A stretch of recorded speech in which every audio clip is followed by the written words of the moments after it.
Bonjour tout le monde à la maison. Bienvenue au conseil du 19 février. Welcome everyone who's at home, watching at home. We're attending the February 19th meeting.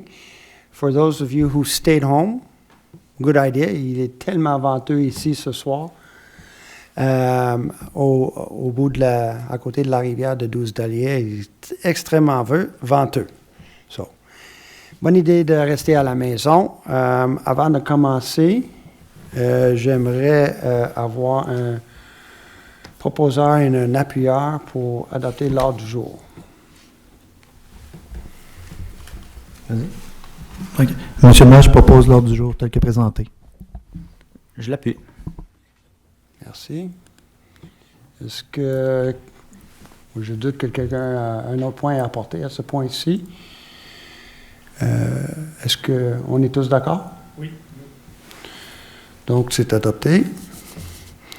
Pour l'ordre du jour, j'ai Madame la greffière va un mot à dire, une correction à une autre,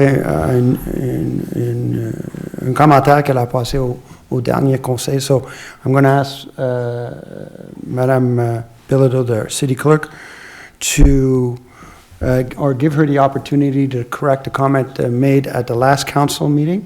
But before we do that, I'd like to, we have Monsieur Todoran, who's our Chief Financial Officer,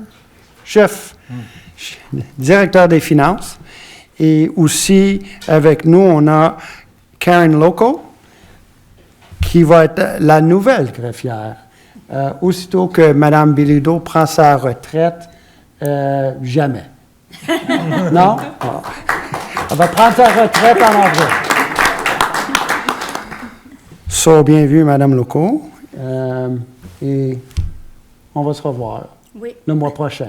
Oui. Excellent. OK. Very good. Si on pourrait se lever pour un moment de silence, s'il vous plaît.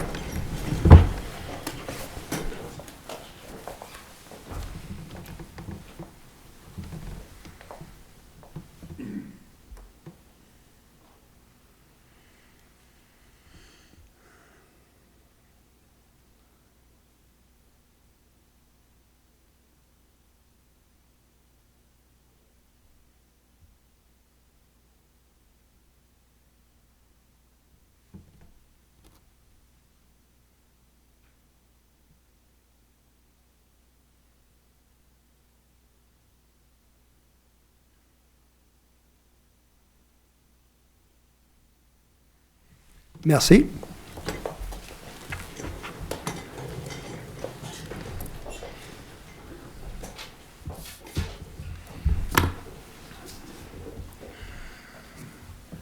Bon, Mme Bilodeau, je vous donne la parole.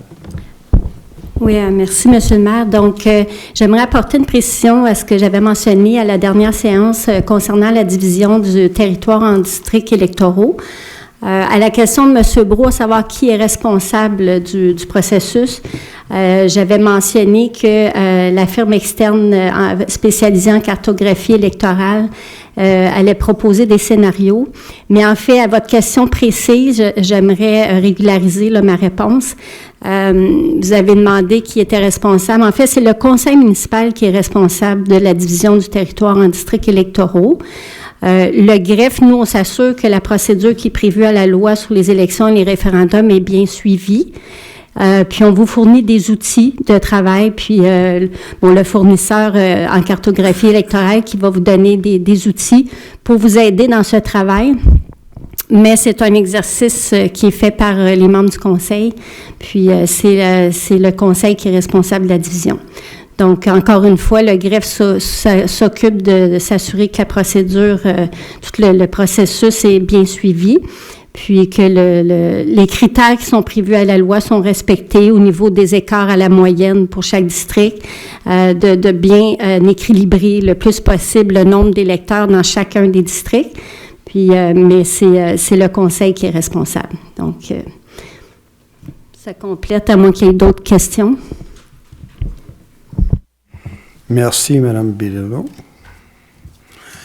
Je vais prendre la parole pour un moment. Depuis plusieurs mois maintenant, les résidents, les membres du conseil, les membres de notre administration sont devenus un peu inquiets et préoccupés par la façon dont le conseil municipal fonctionne de manière procédurale lors des réunions mensuelles. Beaucoup m'ont demandé d'expliquer pourquoi les réunions sont devenues un sujet de conflit et ce qui peut être fait pour avoir une réunion plus harmonieuse et plus civile que celle dans les dernières 12 mois. In a few minutes, I will take a moment to review some of the more important articles of our bylaw concerning the internal governance of city councils. Members of the council have been asked to read it and understand it and its role in holding a respectful meeting. I will also ask the public in-house tonight to be cognizant that there must also be respect to this document, which is available in the back of the room. J'ai hâte de tenir ce soir une réunion harmonieuse, respectueuse et civile. Quelle soit notre position politique, et je demande la même chose aux citoyens assis devant nous ce soir. Voici les principaux points que je passerai en revue avant de commencer la réunion. Point 14 de notre règlement.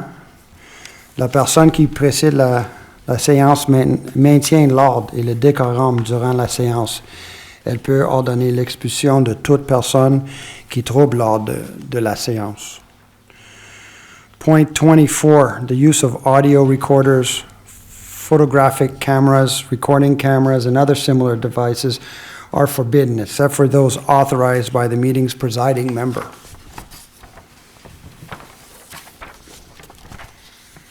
Points 48 to 57. I propose that everyone in the room take a copy of the internal governance of council document and become well acquainted with points 48 to 57 inclusively, as they will be applied by the President of the Assembly tonight and every other forthcoming meeting. And if you're not in-house tonight and you'd like the document in the future, it's at the back of the room. Point 17. Aucun membre du conseil ne doit quitter la salle de conseil au moins de faire constater son départ au procès-verbal de la séance par le greffier.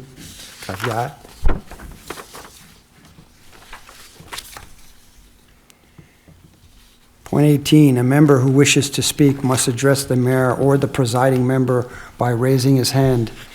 The mayor or the presiding member assigns the floor to the member of council according to the order of the requests. Point 19. Les conseillers doivent se tenir à l'objet du débat et éviter toute allusion personnelle et insinuation, des paroles violentes, blessantes ou respectueuses à l'égard de qui que ce soit, les expressions et les tourneurs non parlementaires. Point 41, members of council vote by stating that they are for or against a motion considered without making any comment. Point 46, une question doit être dans la forme interrogative et ne contenir que des mots nécessaires pour obtenir des renseignements demandés. Elle ne doit pas contenir aucune hypothèse, expression d'opinion, déduction, allusion ou imputation de motif. Chaque question ne doit se reporter à un seul sujet. And lastly, point 47, the answer to a question must be limited to the matter it addressed, be brief and concise, and contain no argument or expression of opinion. Thank you for your patience at home and in the house today, in the room. J'espère qu'on va avoir une belle réunion ce soir. On a un agenda, on a plein de monde devant nous. Donc, on va commencer avec la période de questions et réception de requêtes. Je vais demander à ceux qui n'ont pas envoyé leurs questions via le formulaire en ligne. Là, vous avez la parole. Vous pouvez vous présenter au micro. J'ai besoin de votre nom et votre adresse et on donne à peu près 2 minutes pour poser une question.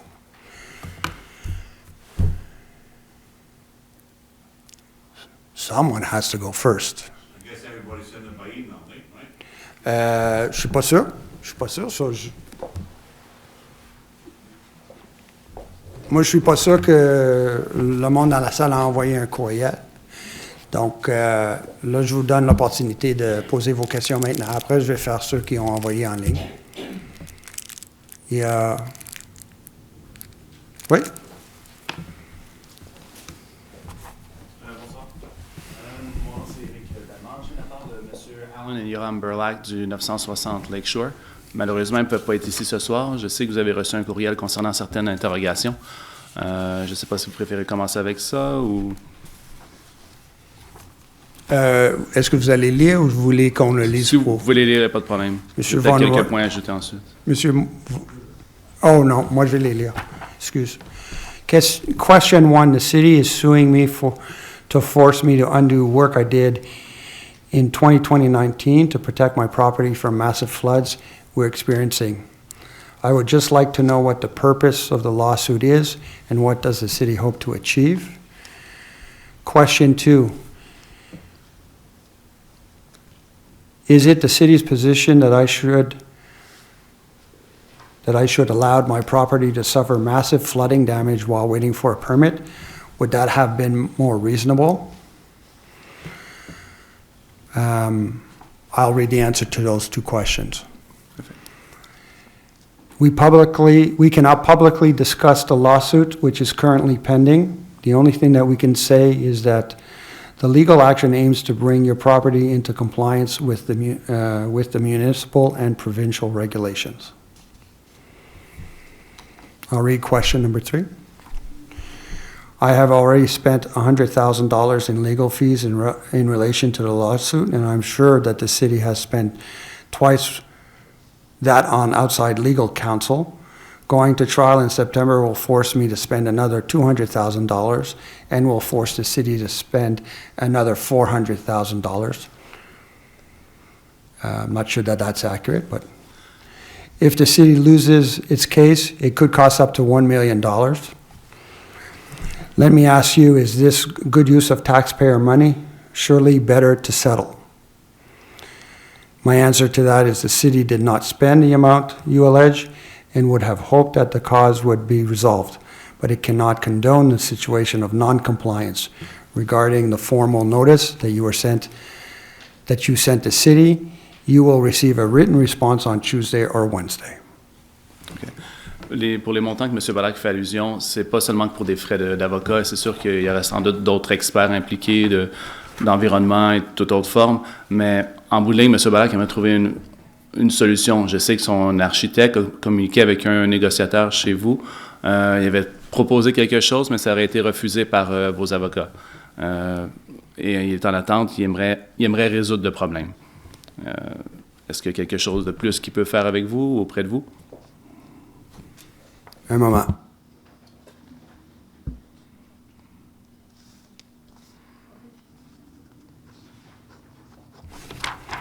On va vérifier avec nos avocats. OK. Et de quelle façon il va recevoir un appel, un courriel? De son avocat, oui. Parfait. Il y aura une réponse de la part de son avocat. Les avocats se parlent entre eux. Oui, c'est ça. Nous, on va communiquer avec nos avocats, puis ils vont communiquer avec le sien. Parfait. Donc, il aimerait trouver un terrain d'entente pour régler la situation. C'est bon? Je vous remercie. Merci. Anybody else?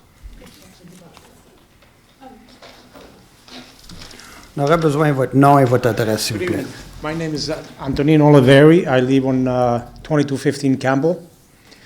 And my question to you guys is this, that when there's a snow operation at the airport, and they come and dump the snow right behind our houses, in the middle of the night, can the trucks do something about their tailgates banging, that they wake up everybody? I'm sure that there's something that the trucks, they can put something on the trucks not to make that noise. It's something that I can ask our public works team. Well, it's 2 years that we're calling everybody for this. I called the airport, called public security, called everybody, and everybody gives us the turnaround, called this guy, called that guy, and nobody does anything. Okay, well, I'm sure that these truck companies, they can do something to relieve the noise of the tailgates banging. And it's not only once. They bang boom, boom, boom, boom, 3, 4, 5 times. Do they need to do that? There is people living there, and the snow dump of the airport is right behind the apartments, and we live right next to the apartments. Okay, just to be clear, there's two dumps there. There's one I that belongs know. to the city and one that belongs to the airport. Exactly. Okay. What I can do is speak with our public works team to find out what we can do on our trucks. I don't know how many we have going there at night, but that's what I can do. But I need to be able to have that discussion with someone. The trucks of the city, it's during the day, you guys have to work, we understand that. But it's the airport. The minute that there is a centimeter of snow, half an hour later, we start hearing those trucks banging their tailgates in the back. And it's in the middle of the night. During the day, we know people have to work, we can't say nothing. But in the middle of the night, they should do something about that. Okay, so the airport is it falls under federal jurisdiction, and as a municipality, I cannot force them to do something or not to do something. They have, my bylaws, as much as I'd like to say apply to them as they're a corporate citizen of the city, they might have a different opinion. If you'd like to leave your name, your email, and your phone number with our assistant city clerk at the desk over there, I can put you in touch tomorrow with the airport, and that way at least you can communicate with someone. We've done all that. We got in touch with the airport, with everybody at the airport, and nothing gets done. Now, all we know is that it's Roxborough that has the contract there. Somebody has to go to Roxborough and say, do something about your trucks, especially in the middle of the night. During the day, we don't care, because people have to work. But at night, people have to sleep. And one night, we had our little granddaughter there. She started screaming in the middle of the night with the tailgates banging the way they do. Mm-hmm. We already left my wife, she left her email, phone number, everything to the airport. They called us back once, we explained them everything, and we never heard from them again. We got emails from them saying that they will look into it. Come closer to the mic, please. We got emails from them saying that they would look into this matter, but at the end of the day, they're still banging. And I understand they have to do their job. It seems like we can't get through to them. Maybe the city can get through and say, listen, we have enough complaints, because the whole street can complain there, and the whole block apartments, they've been complaining. I mean, we're the ones who stepped up to the plate and started, emailing them back and forth. We called the city. I spoke to Jean-François 2 times. On a parlé avec vous. And then at the end of the day, I said, they called us back and said, yeah, they're working and all this, but we can't seem to tell them to tell their people, you know what, put some rubber on your tailgate. Like, who are we to tell them? It's just Tony and Mary. Okay. Maybe the city of Dorval could have a further impact on them. This is my take. We'll give it a try. If you leave your contact information at the desk, I'm meeting with the Director General, with the new president at ADM this week, or the week coming up. We'll certainly add that to our list of discussions.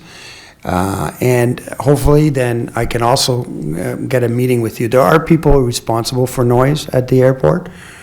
And I'll try to, maybe you folks and myself, get on a phone call and see if we can get something going on with the airport. I appreciate very Okay. much. Thank you. Thank you very much. I'd like to call Roxborough. They're good partners with us, but it's not a contract with us, you know. I get it. Not the old mayor, Pardon? not the other guy. That old. He was in charge of the noise. Peter Yeomans. He was in charge, Peter Yeomans. remember, he was in charge of the noise. Ah, well, Noise. yeah, I think he's well into his retirement these days. He's doing well, but in his retirement. Anyone else from the floor who would like to come to the microphone? Monsieur Von Roitz. Ce que je vais faire, je vais lire les questions dans l'ordre qu'on les a reçues. I'm going to read the questions in the order we received them. If the individual who asked the question is in the room, please don't hesitate to go up to the mic. Si celui qui a soumis la question est dans la salle, n'hésitez pas de se présenter au microphone pour le poser vous-même, parce que je connais pas tout le monde. So the first question is from Melanie Flores, 88 Allen Point. The topic is safety. There's one question. I would like to know the tangible actions the city is taking to address the growing safety concern in our community. In recent months, I have been assaulted in the Maxi parking lot by thieves attempting to steal. During the holidays, our car was broken into on our driveway and contents stolen. On Dorval Avenue or the mall, we can often see intoxicated people stumbling around. I also commute to work downtown on the EXO train from the Dorval station, and it has become a horror. Every morning, you will find groups of homeless people sleeping on the floors of the station. The floor is littered with garbage, urine, drugs, and needles. This station is a gateway to our city, and its current state makes a terrible impression to visitors and citizens. The situation is unacceptable, and we need tangible actions to resolve this. Thank you, Mrs. Flores, for your question. A question that was asked at last month's council meeting as well. We'll start with the shopping center. I understand the frustration that you have in the shopping center, and we've discussed it with the owners of the property. We do know them well, and we pass on our concerns. However, it remains private property, and I can't send not mine, but the city's public security on that property to enforce our bylaws. And the same applies for the police. The police are well aware of the problem. And I know that the owners of the shopping center have hired security, and they have been more visible in the last few weeks, both on the inside and the outside. I believe they have 2 agents there almost on a daily basis now. But that's the mall, and I have, I can express my concerns as much as I can. I think they're receptive. But I'm limited into the actions I can do on their property. In regards to the station, I don't know if you've been in the last 2 weeks. As I said last month, there's 3 major problems at the station. The first has to do with public security with drug dealers or that kind of issues. And the police is working very hard at solving that problem. I know that last week I visited on 2 occasions. Police was there at one monitoring the station. The other time there was no visible sign of people selling drugs. I know it probably happened. It didn't, I was only there for 15 minutes. It could have happened a half hour later, but I know that the police is working very hard on this, and we're working as partners, and they're doing a great job, I think. There's also a hygiene problem in there due to homelessness and people who are homeless who are sleeping overnight. Again, the train station has been cleaned and will be continued to be monitored and cleaned on a more frequent basis. Again, there's been a huge improvement since last month's council meeting. But we will continue to put pressure on our partners, which are EXO, STM, and the Ministry of Transport, Quebec Ministry of Transport. And the third issue is homelessness, and I think that is an increasing problem in all our communities here in Montreal and across the country. I think we have to be sensitive to homelessness. However, we are working very, very closely with our partners, Joie, and other social groups to monitor their situation there, to place people in shelters whenever possible, and to try to make their life just a little bit more comfortable than simply living permanently in the train station. And I think that our partners are doing a great job. You brought up concerns with the Inuit community as well, and I'm happy to say that our major partner for social work is Ajwa, and I believe that they've just received a grant to hire a person of the Inuit community as a social worker, and I think that as well will help us in being able to communicate with the Inuit community, as many of our police officers do not speak the language, and that's not how we're best going to get through being able to solve some of their problems. So that's another great step forward. So all in all, I understand your concern. I think you're not the only one. We committed last month to making sure that problem gets looked at and treated seriously. I think it's going very well. The thing to do now is just to keep the pressure on our partners, EXO, STM, Ministry of Transport, and SPVM to continue the work that they're doing now. All right, so thank you. Mrs. Flores, and if you have any questions about that, please call me at City Hall. The next question is from Mort Geller at 590 de l'Église. Question is on Lilas and Dawson situation. Is there any update to status of Lilas and Dawson traffic situation? Mr. Trudeau might answer that question for us, Mr. Geller. Good evening, Mr. Geller. Thanks for the reminder. I appreciate it because you're making sure we don't lose that issue. The circulation is meeting next February 29th. It's on the ordre du jour. The speed reader was installed, but Mr. Bro and myself and all the other councillors will work hard to figure out what measure can be done more permanently. I know that there's a study that's going to be made on Dawson from Anfield to Dorval Avenue. But for now, we're trying to figure out a way to reduce the speed, and the speed is more likely going west, up the hill. But we're not losing track of your demand and concern because it's important. And as soon as we get the meeting done, any decision by the circulation has to be voted here. But that's another month. But still, we're making sure that the issue is brought up, discussed, and we should finalize something more concret for the next meeting. Okay? Thank you very much. Est-ce que je peux avoir la parole, Monsieur le maire? Oui, Monsieur Bro.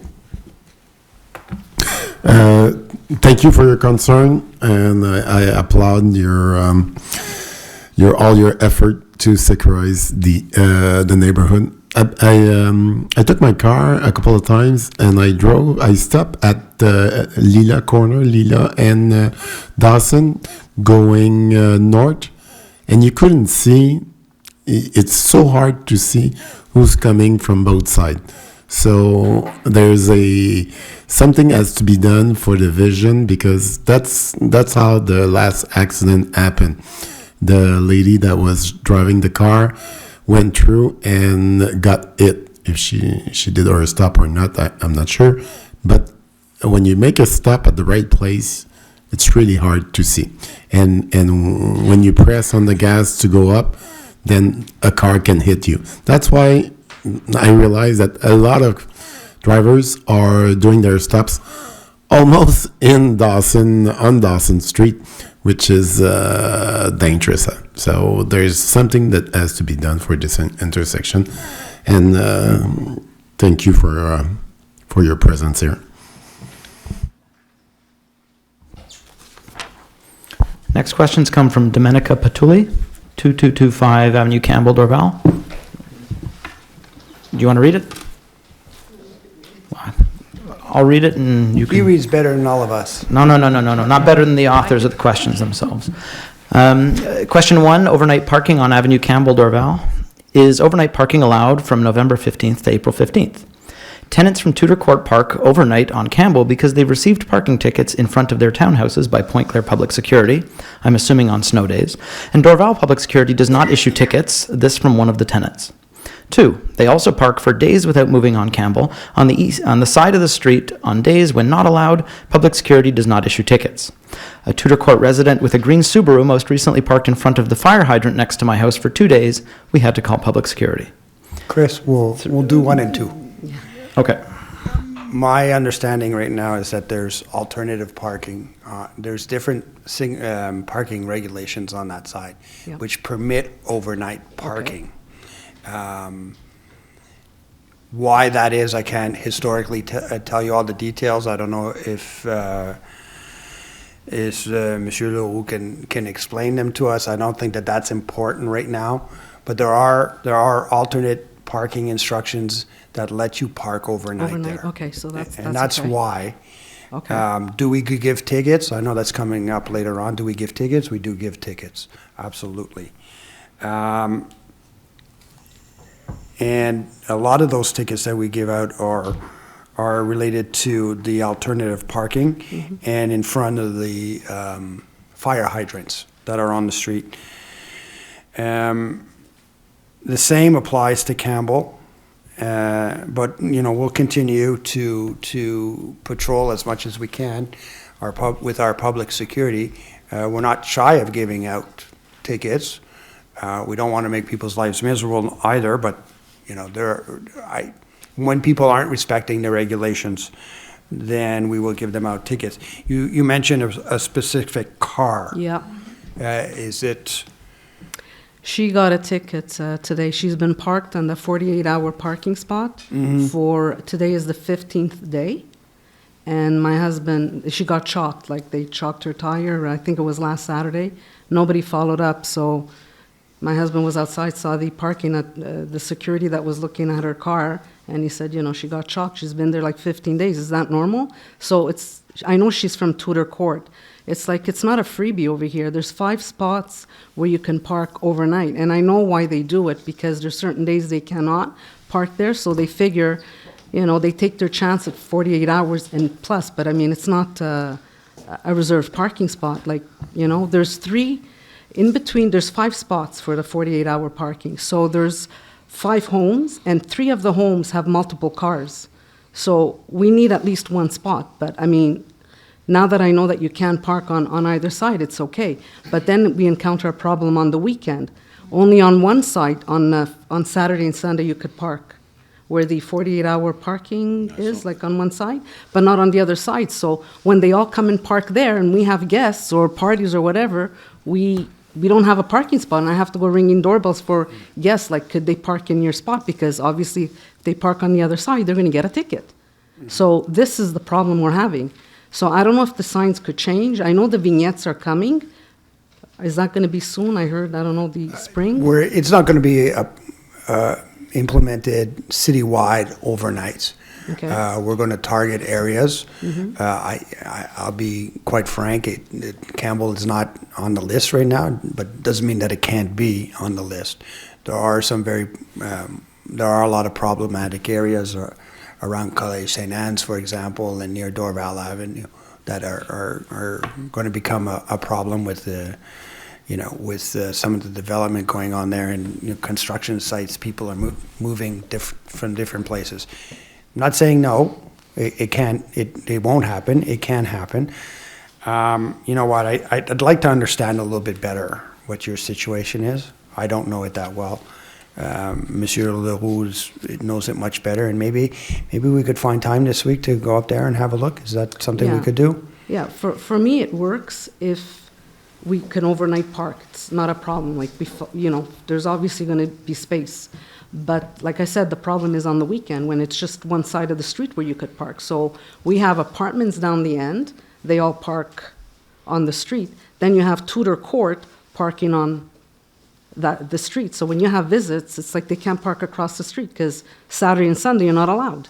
So I don't know if that could be changed. So what would be your wish list if you had? My wish is that one day on that side and one day on this side, and that'll solve the problem, an overnight park. Okay. Monday to Friday, it's okay. It's Saturday, Sunday that then becomes a problem. I mean, many times I've gone out or my son's gone out, We come back, and there's no parking for him on that side of the street. So then I have to pre-advise our neighbors, can he park on your driveway, or can I park on your driveway? So it's like you feel like a prisoner in your own house on the weekend, because there's no spots on that one side of the street. I mean, I'm not going to go park 10 blocks away and walk home in the middle of the night either. So it would be good if, or at least we can benefit if you do the alternate parking on, one day on that side, one day on this side, including the weekend. Including the weekend. So if that could be changed, so that would solve the problem with the parking situation on Campbell. And then I really don't care who parks there as long as I get a spot. Okay, so I think what we'll do is, we'll get together during the week, Okay? not on a cold, windy night like tonight, but a nice, warm one. And we'll go have a look, and then we can bring that to the circulation committee and see, because on the circulation committee, we also have the police on there that's come and attend with us and help us make decisions. So Okay. that would probably be the next step to do. Okay, sounds good. Okay? You had a third question about speeding as well. Oh, yeah.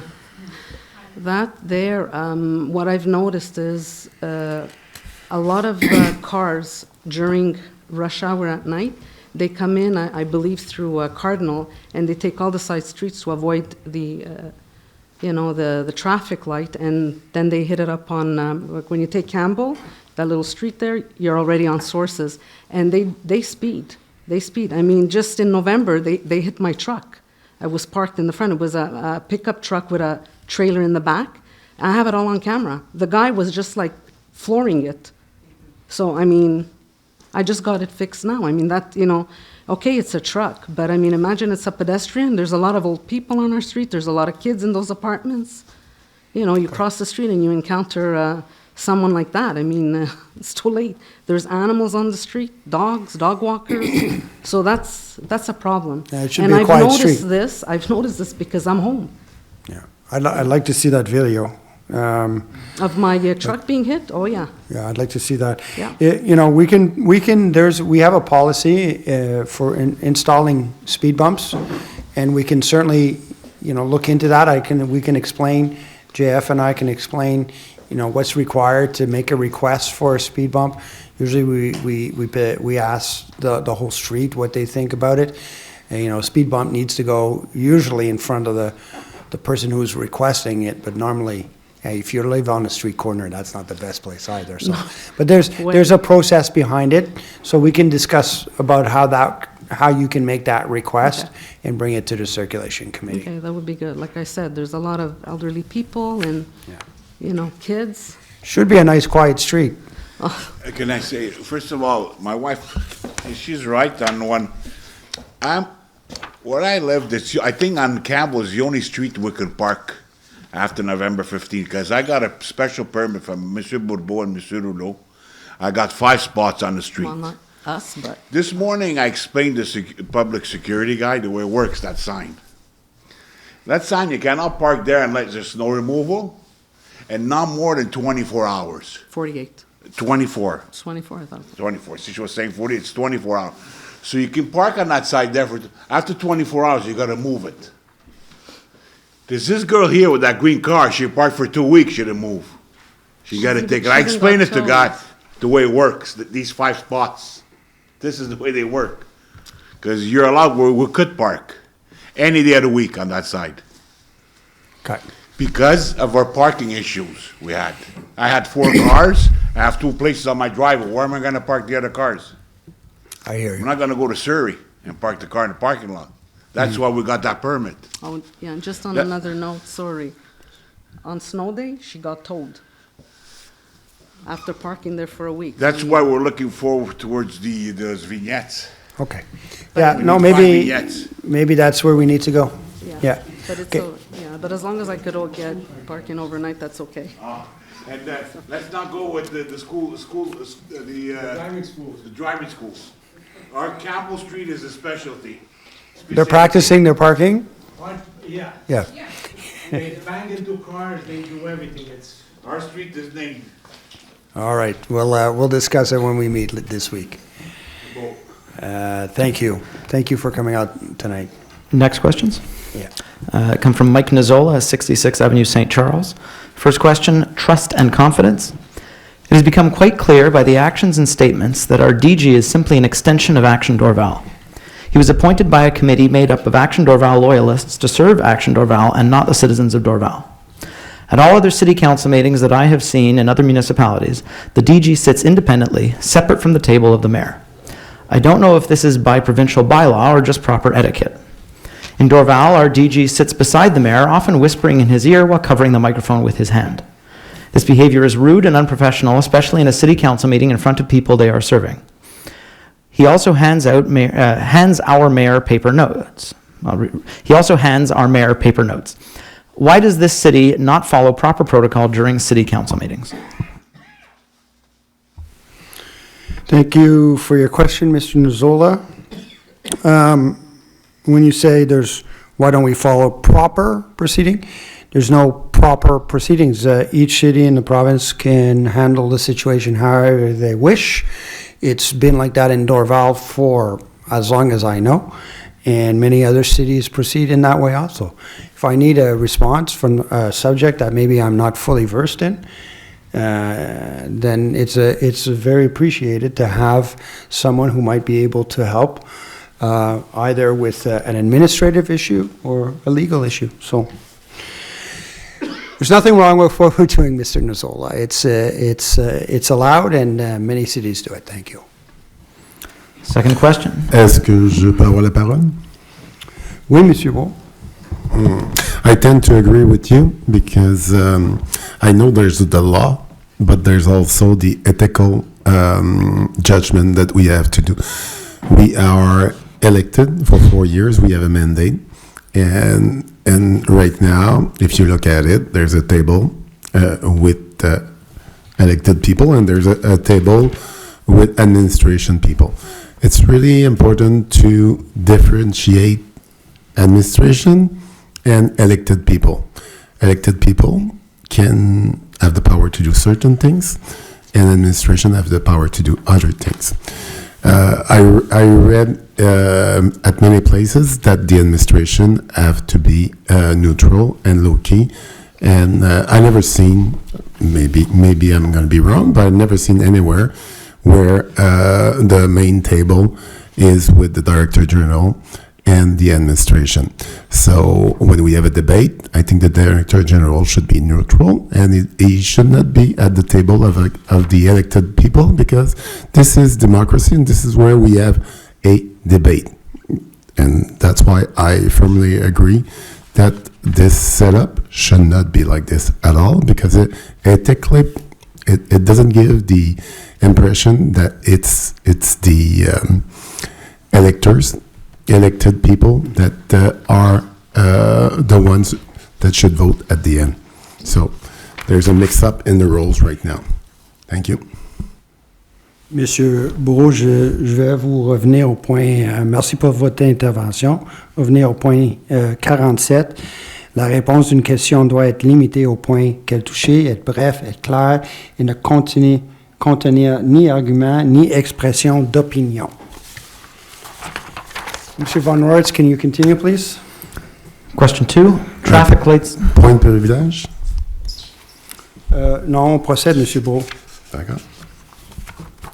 Traffic lights in the village. During the last city council meeting, our mayor made the statement that he has to secure the safety of people at the intersection of Martin and Bal-du-Lac. It is for this reason he has decided to install traffic lights at this intersection. He has received many other options to secure the intersection from concerned residents. They have also expressed concern about his decision. Our city council does not want to give concerned citizens any credibility, no matter how beneficial their suggestions are. A few years ago, our city council wanted to remove a stop on St. Charles and St. Marie Avenue at the park's entrance. They were not concerned about safety then. They have approved the contract with only a 13-day tender notice when usually it is 30 days. One wonders why this was. When the mayor was asked why no study was done on the issue, our DG replied for him, an internal study was done.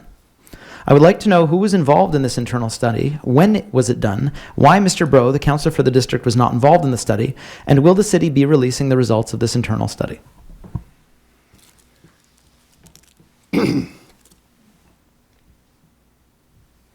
Mr. Nuzzola, I've answered that question before. An internal study was done with the local merchants. That's it. It's nothing more than that. But I'm going to come back to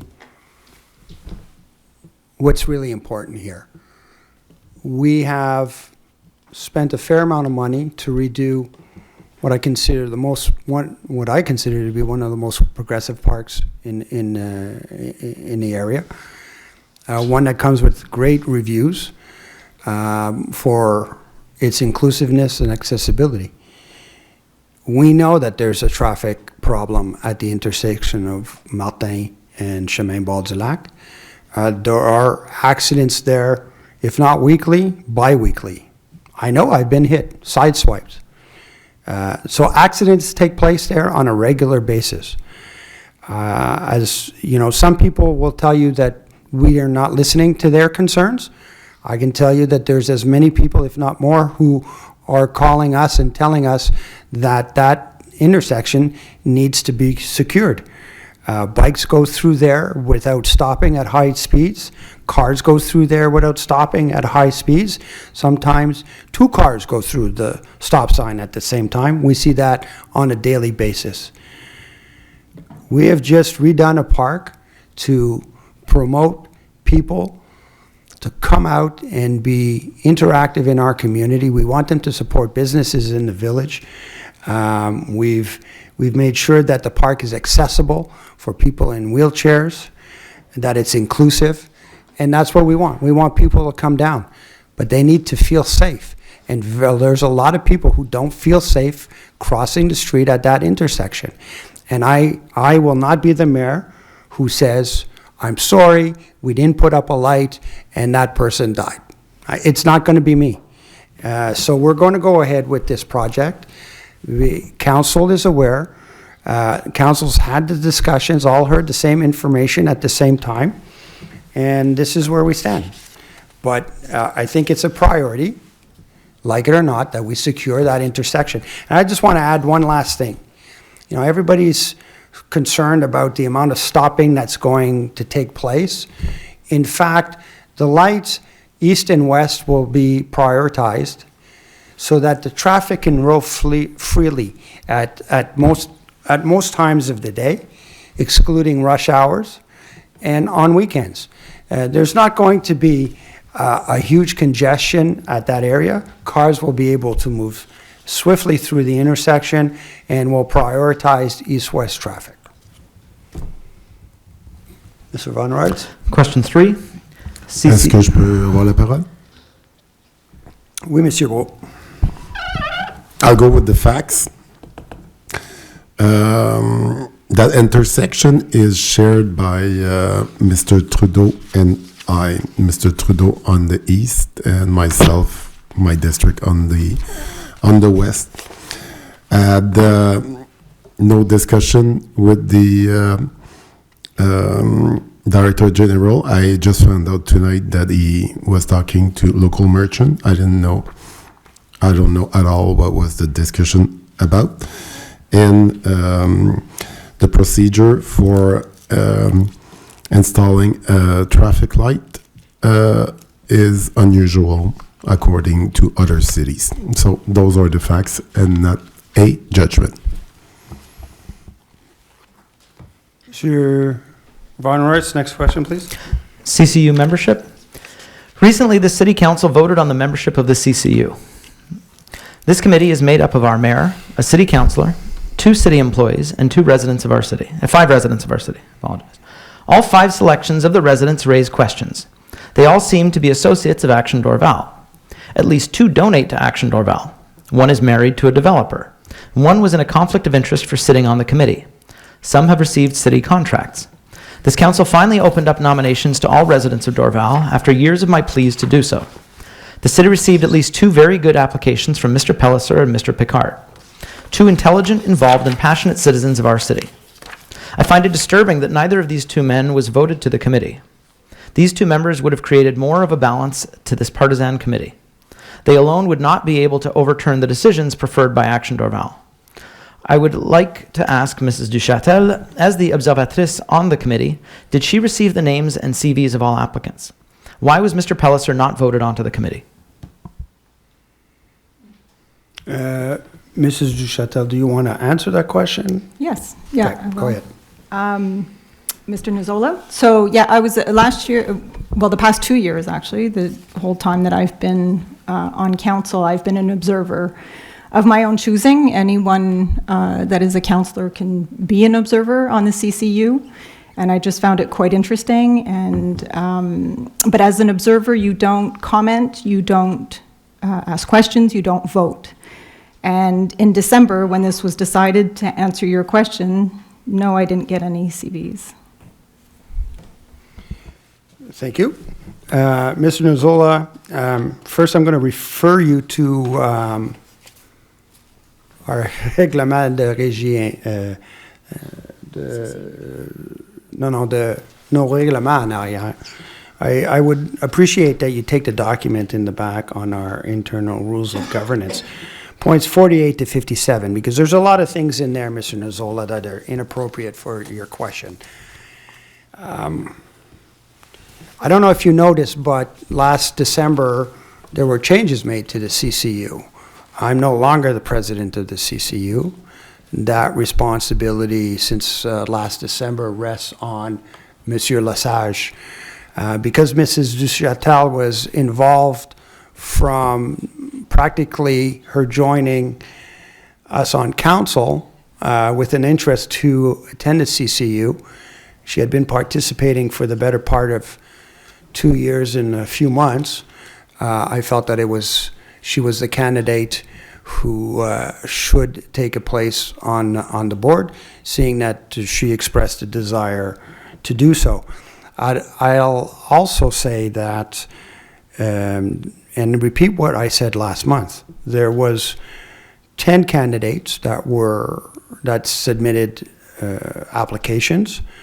4 were interviewed, and 2 were chosen.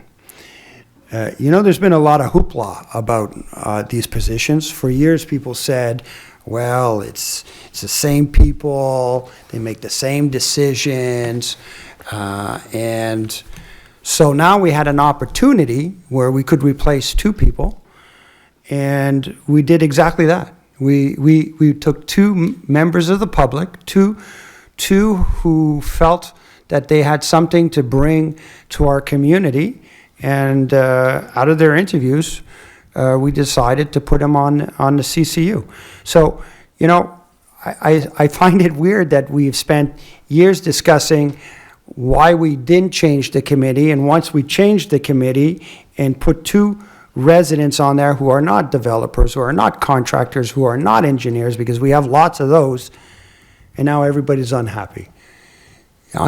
So, it can't seem to win on this, but I think we made a good choice for the CCU, and I wish the 2 of them good luck. Est-ce que je peux avoir votre parole? Oui, Monsieur Brault. I'd like to stick with the fact that it's the mayor and the DG that interviewed the candidates and not the city council. And when you interview a candidate that you know, I think you have to step aside. So I don't know if one of you knew the person, but if it's the case, then when you know somebody that you interview, you should step aside. So that's only the facts. Thank you, Monsieur Brault. Monsieur Cornil-Fournier, s'il vous plaît. Monsieur Van Roots. Bruno Cogniel-Fournier submitted 3 questions. He's from 248 Hanfield. First question, committee meetings, park, rec, and cultural infra. In April 2023, the services of Stantec were given $170K to develop a master plan in the development of parks, recreational, and cultural infrastructures. A consultation committee was formed with citizens and city employees with Stantec to come up with recommendations. I applauded the city for putting together such a committee with the participation of citizens. Almost a year later, we have had only 2 meetings where Stantec made some recommendations. We were asked to send our comments, which I have done, for further consideration by Stantec, and we're to have another meeting. It has been almost 2 months since we had the second meeting, and are still waiting for Stantec and Madame Annie Blanchet to have another consultation committee meeting. Noted that in the report presented to us by Stantec on January 8th, 99% of the report was about parks infrastructure, with only a couple of lines on cultural infrastructure. I also note that the city is spending huge amounts on parks despite the final report from Stantec has not been presented or consulted to the citizens of Dorval. Although improving parks is a great idea, there is a great imbalance in what is being spent towards parks versus what is being spent toward cultural infrastructures. My question is, how come it is taking so long for the consultative meeting to take place once more and go over the Stantec proposals, and why is the city spending on parks before the final report has been handed over? Monsieur Corneille-Fournier, I understand your point. The report is taking a long time to come. There was a lot of comments that were made in our Cocorico survey. There was a lot sent in online. Council as well as also asked to have questions added to the points and questions added to the report. Stantec has asked for a delay to compile the information. They received much more than they expected, which I think is great news in itself. And at this point, I understand that the report will be made available to Council for review on April 1st. And at that point, we will be setting a meeting, likely the week of the 8th, of April 8th, to get the committee together as well. So if there's not any further delays, that should stick. In regards to why is the spending on parks before the final review? Well, Mr. Corneille-Fournier, there are equipments in the city that are in poor shape, and a lot of our equipment is old. We need to have a master plan on parks. Council decided that was important. That's why we engaged Stantec. However, we can't sit still for 2 years and not do anything at all. There are parts that need equipment to be changed. I know that in the north, for example, there's a small park, Oriole, over there, which has equipment that is broken, and one day, a child may be hurt. Last summer, out in Windsor Park, we had to close down the structure temporarily. We had to take out a slide because it was considered a problem. We have a swing that's grown into a tree, and we had a set of stairs on a unit where it was rusted, broken, and a child could have put their hand in there and seriously hurt themselves. We can't put these kind of security issues aside for 2 years while we have a discussion on the large master vision of the park, and so that's why we are doing some small parks. We will do some this year, we will do some next year, and then by then we'll have the master plan, and we'll start looking at some of the larger parks in the future years. For example, Ballantyne, which is a very major park, Cortland, which is a very major park, and Surrey as well. Is it Surrey or is it going to be Westwood? So there's a step, there's a process. We're doing what we need in the short term to make sure that our children are safe, and at the same time, we're going through the master plan and getting it done. Est-ce que je peux avoir la parole? Oui, Monsieur Beau. Je suis désolé d'être négatif, mais je dis les faits.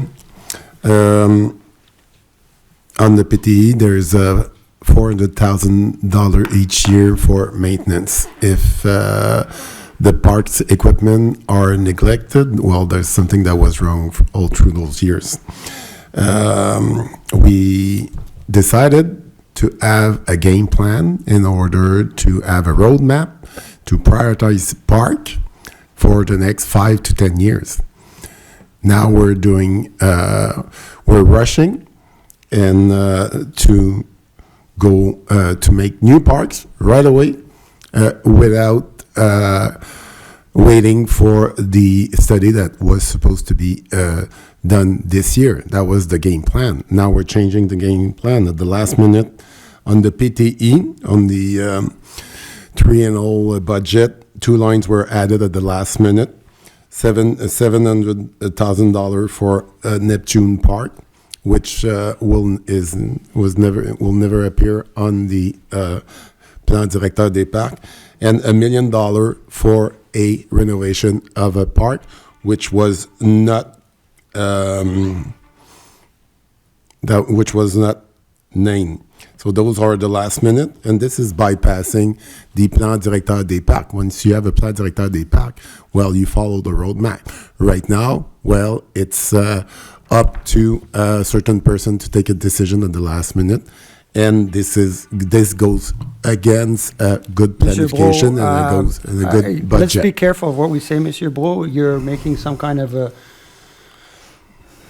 side-sided comment about it's one person deciding. We have to speak in facts. Yeah, well, the fact is someone changed the PTE at the last minute and included new parts, and has to be done rushed, and it goes totally against having a good plan, structure, tool for the next 5 to 10 years. Now it's okay. I decide that it's going to be this way, this way, this way.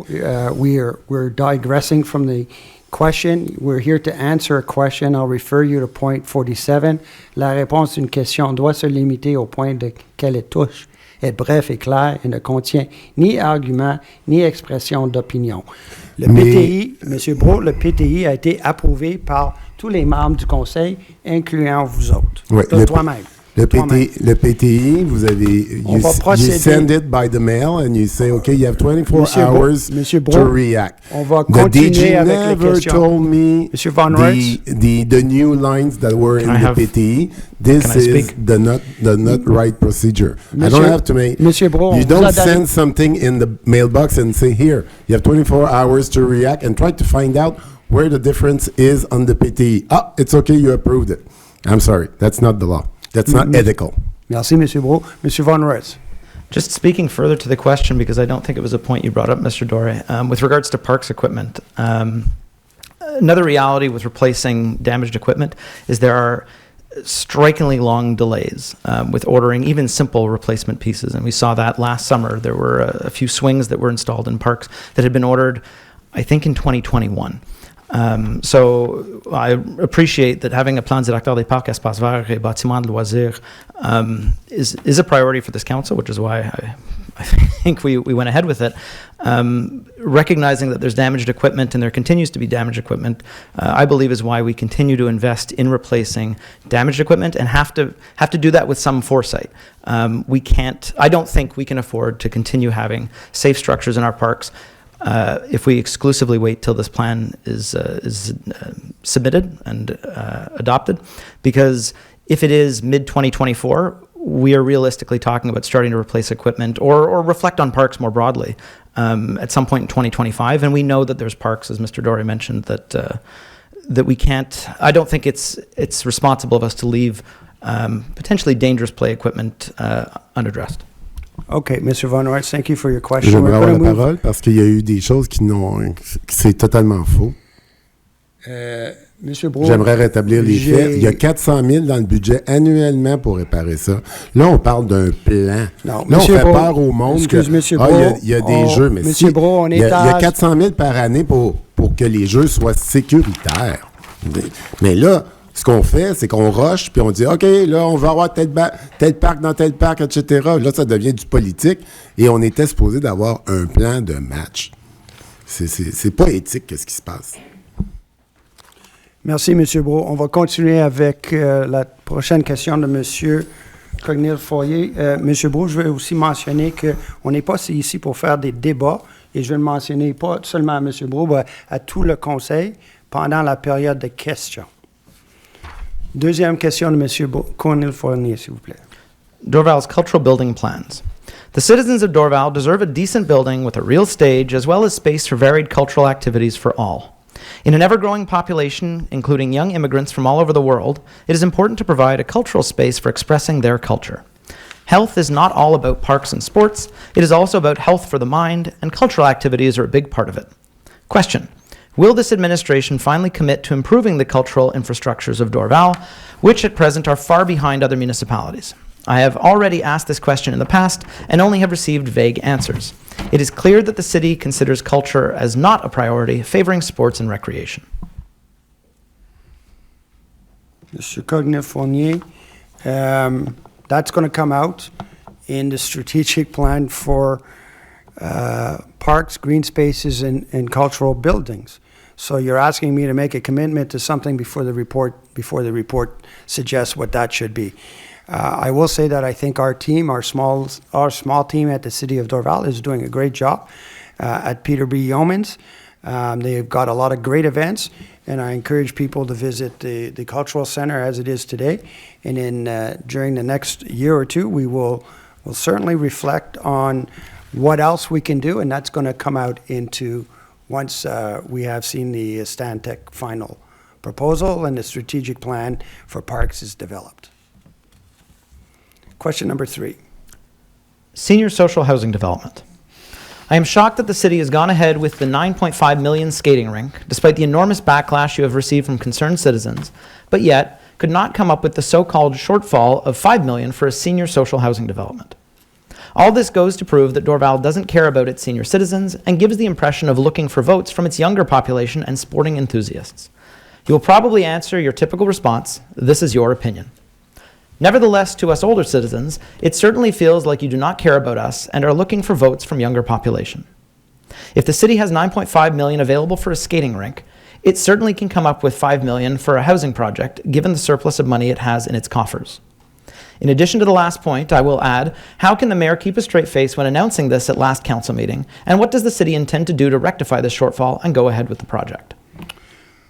Mr. Cognier-Fournier, first of all, I'm going to first off say I have no clue where the $5 million came from. I never, ever said that there was a $5 million shortfall in our seniors project, home project. Let me explain where we are, as I explained, I believe, last month as well. The city owns piece of property on Dorval Avenue, Dawson Avenue near Dorval Avenue.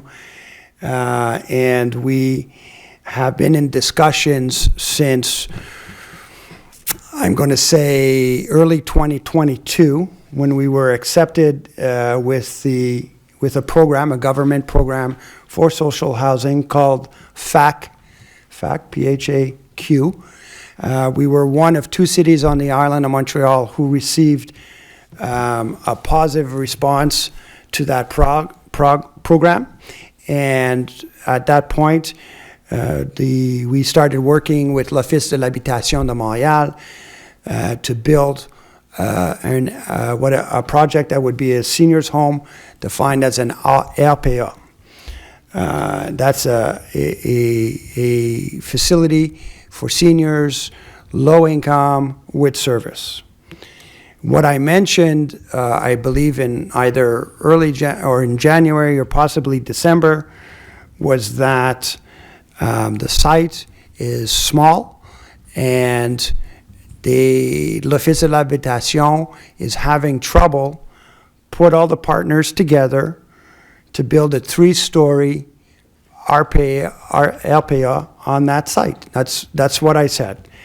And really, they would have to build on a larger property to get an RPA built, and in that sense, we have had, and you can't build an RPA higher than 3 stories, so it limits what we can do. So we have had discussion with l'Office de l'Habitation de Montréal to change the direction of the project from RPA to a simple residence for people with low income needing subsidized rents, and that would permit us to build a little bit higher, possibly 3 or 4 stories, make the project financially possible, and that is the direction that we're taking. That's the direction we've asked l'Office de l'Habitation to follow. And as I said last month, we're hoping to get positive feedback from that. I was hoping for some in February, has yet to come. It doesn't mean that it might not come tomorrow or it might not come till the end of the month.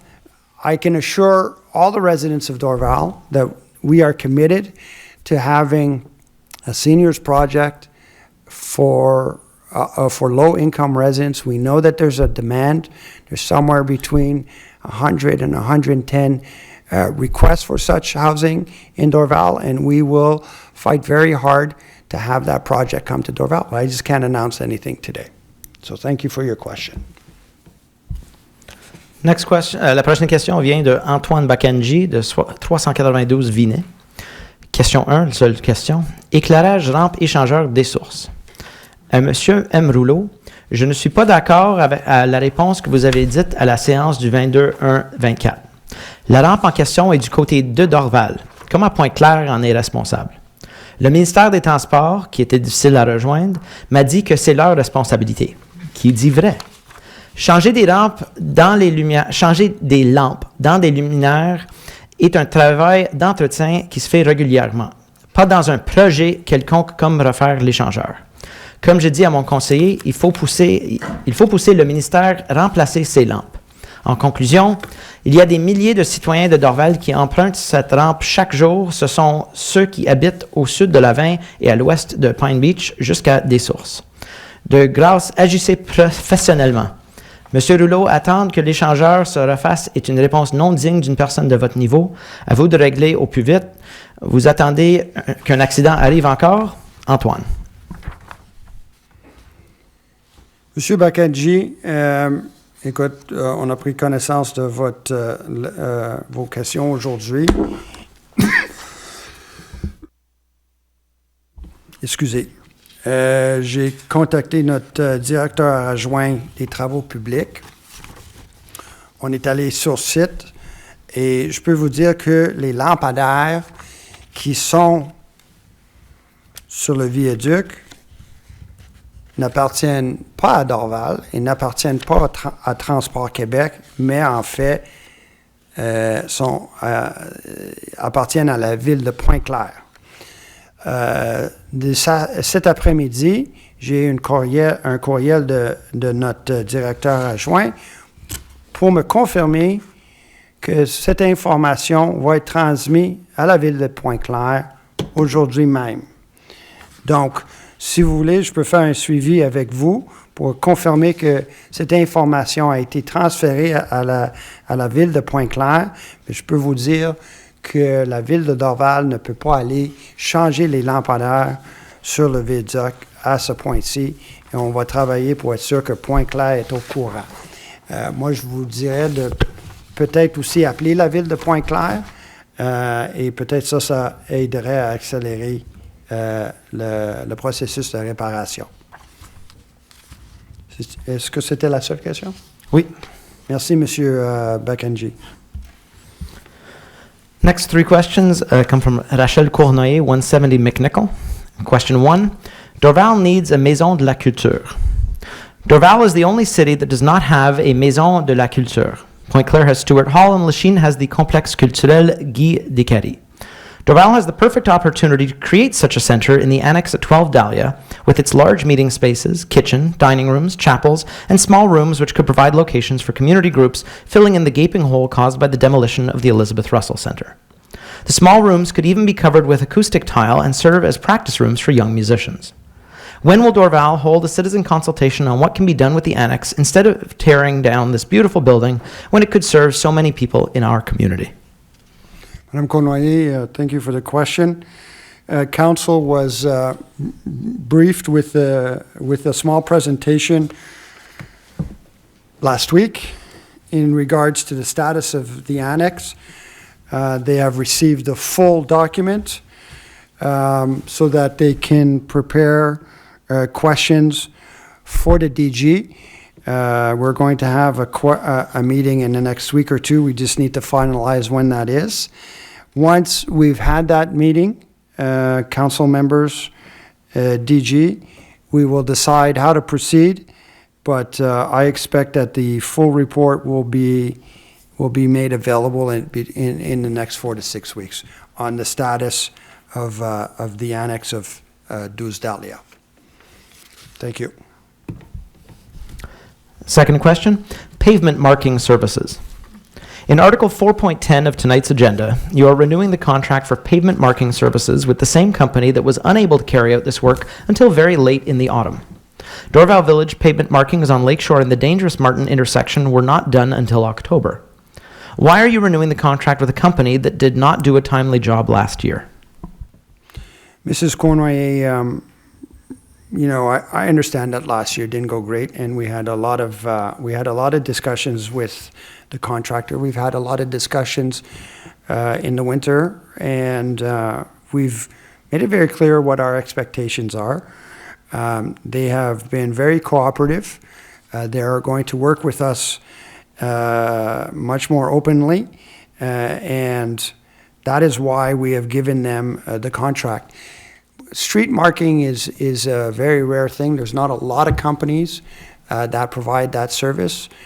Many cities do it internally in-house, and so maybe that works for them. For us, we chose to go with outside sources, contractors.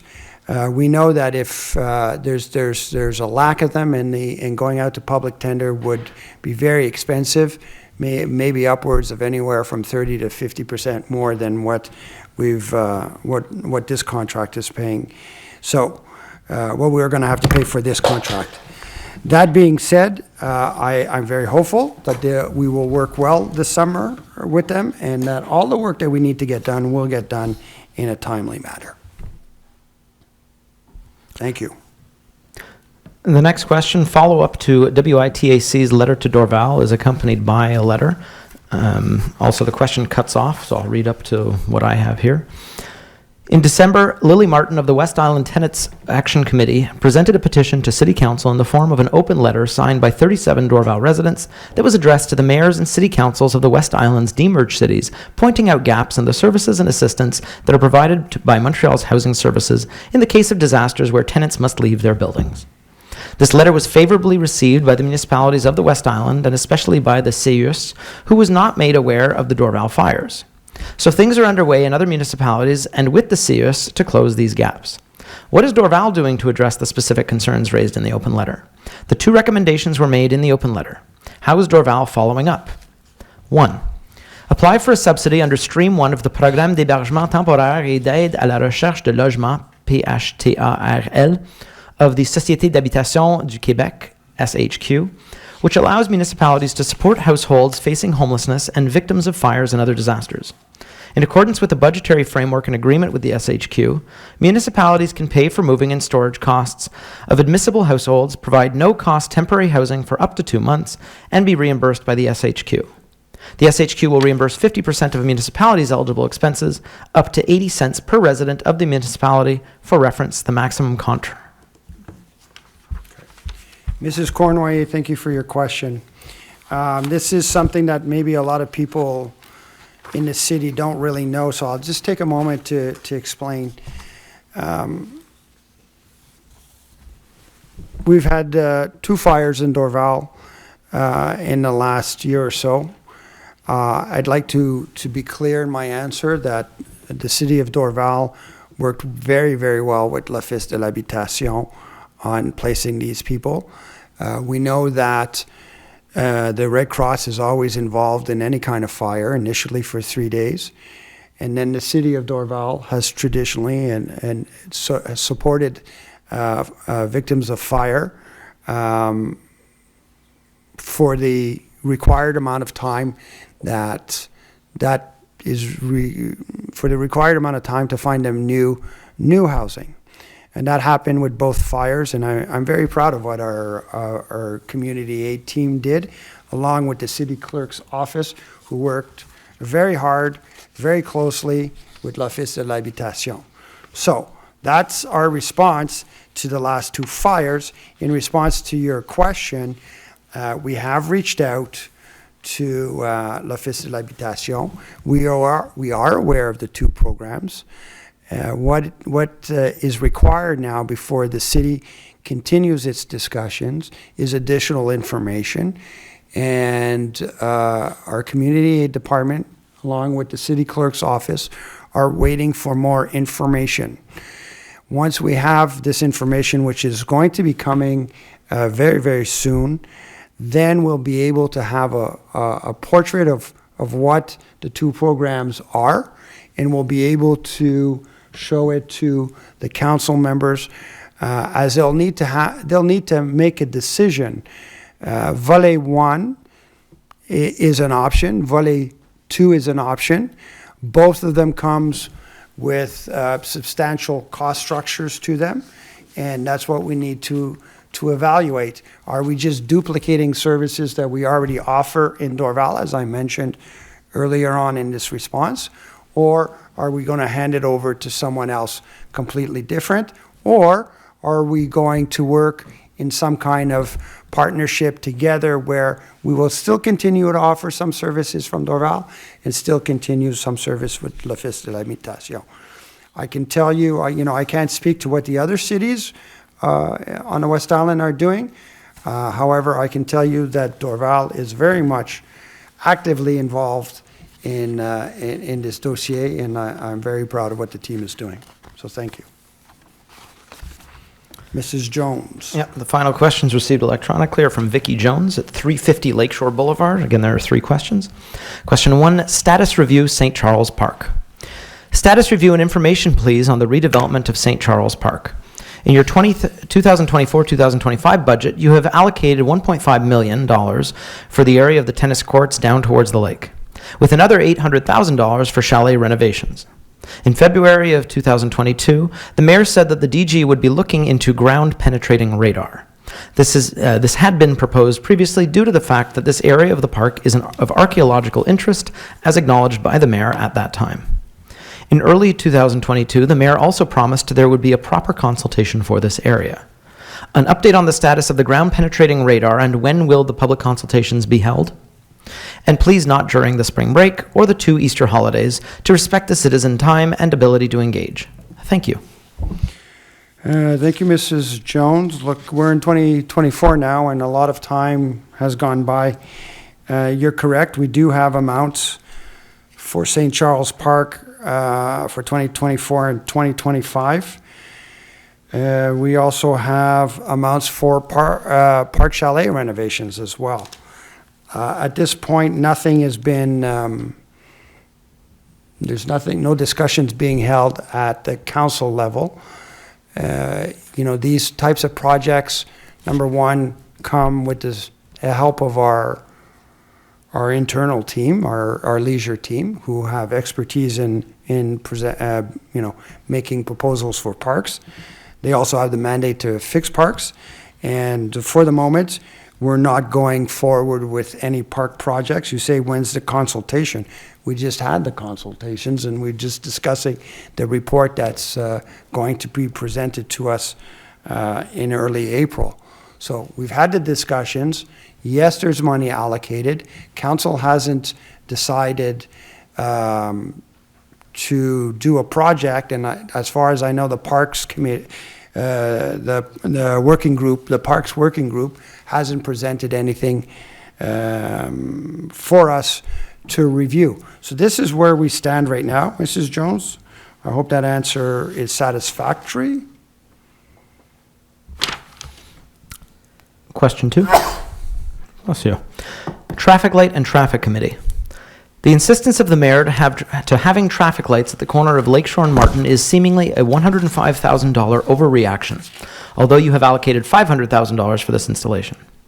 As noted in the last committee meeting, in answer to my question, it seems there were no professional traffic studies done. There were no consultations with business owners. Although on inquiring, there have not been any injuries, but many honking of car horns, mainly due to cyclists blowing through the stop sign. There were no consultations with the council members, and one would think input from the district city councillor would have been, at the very least, respectful, if not a requirement. There have been many beneficial and less costly measures suggested that could have been implemented before resorting to traffic lights. This is not a transparent or democratic way to operate a city. Question. Item number 5.6, approval of the recommendations of the Traffic Working Group. I question whether the Safety and Traffic Committee has gone, as it is no longer up on your webpage, and is this Traffic Working Group a replacement? because a group is a very loose assembly of people as opposed to formal appointed committees. Was this recommendation of the traffic lights from your new group, and who are they? Mrs. Jones, there's no new group. There's been discussion about names of committees or working groups in the past. Madame Bilodeau has explained to us that there's a review going on how we name committees from in the past with certain names by resolution, what hasn't been named by resolution, which would be considered working groups. I can tell you that regardless of the name, there still remains a group that is made up with all the councillors, the Director General, and employees of the city, as well as 2 police officers. That has always existed. It exists now, and it will exist in the future as it has in the past. If you give us a few weeks, we will sort out this business about what the name of this group is called. That's neither here nor there. It doesn't solve a problem. The committee is working, the group is working, whatever you want to call it. It's doing what it needs to do, and it reads on a regular basis. It's managed by Monsieur Trudeau, and all councillors are part of that process if they wish to be so. So that's where we stand. It exists, and it will continue to exist. What it's going to be called, we'll figure it out in the next few weeks. All right, thank you very much. Est-ce que je peux avoir la parole? Oui, Monsieur Beau. I'm flabbergasted because I just looked at the city website and it is changed illegally. Comité de circulation has changed illegally on the city website, and I just found this out, to a groupe de travail on the city webpage. It takes a resolution at city council to change the names. Groupe de travail has no legal ground. A comité has to report their works signed by a chair, a majority of their members. No committee report has any effect until it has been adopted by council. So what's the legal ground for your new name? So it's been 2 years. I ask that the committee should be only consultative and not taking decision like it does sometimes. And now, instead of being more transparent, you just eliminate the word comité, so this way there's no legal ground and there's no minutes, reunion minutes, everything. It doesn't make any sense. We cannot do that. It's a democracy. If we need to change something, it has to be a resolution right now. I'm amazed that we let this happen on the city webpage. Why did you change the word comité de circulation, which has a legal ground, which is supposed to be created by the city council, which it was, and the nomination should be by the city council, and the decision should be here. Why did you change? My question is, why did you change that without the council approval? Okay, I will answer the question, Monsieur Beau, and then we'll move on.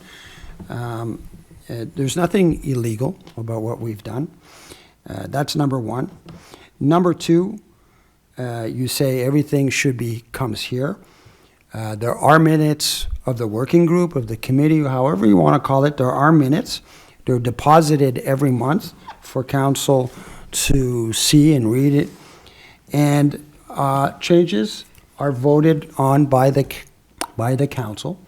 And so I don't see what's not transparent about that. Well, it's not transparent that overnight the name of the committee changed to Groupe de Travail, and to be frankly, decisions are being made in the consultative committee, which should not be done. It's been done in the past, and I can prove it right away. If you ask me, I'll reveal it. All the decision that has been done, and it should have been done here. Monsieur Beau, that's, if you feel that, I'm sorry you feel that way. I'm telling you that all decisions of the committee are legal and approved by the council. We're going to move on at this point to the meeting. That's not the facts. You've had your opinion, so we'll proceed with the meeting. Is there anybody else who has any questions? There's still a third question from Ms. Jones. I apologize. Yeah. Question 3 from Vicky Jones regarding 6 electoral districts.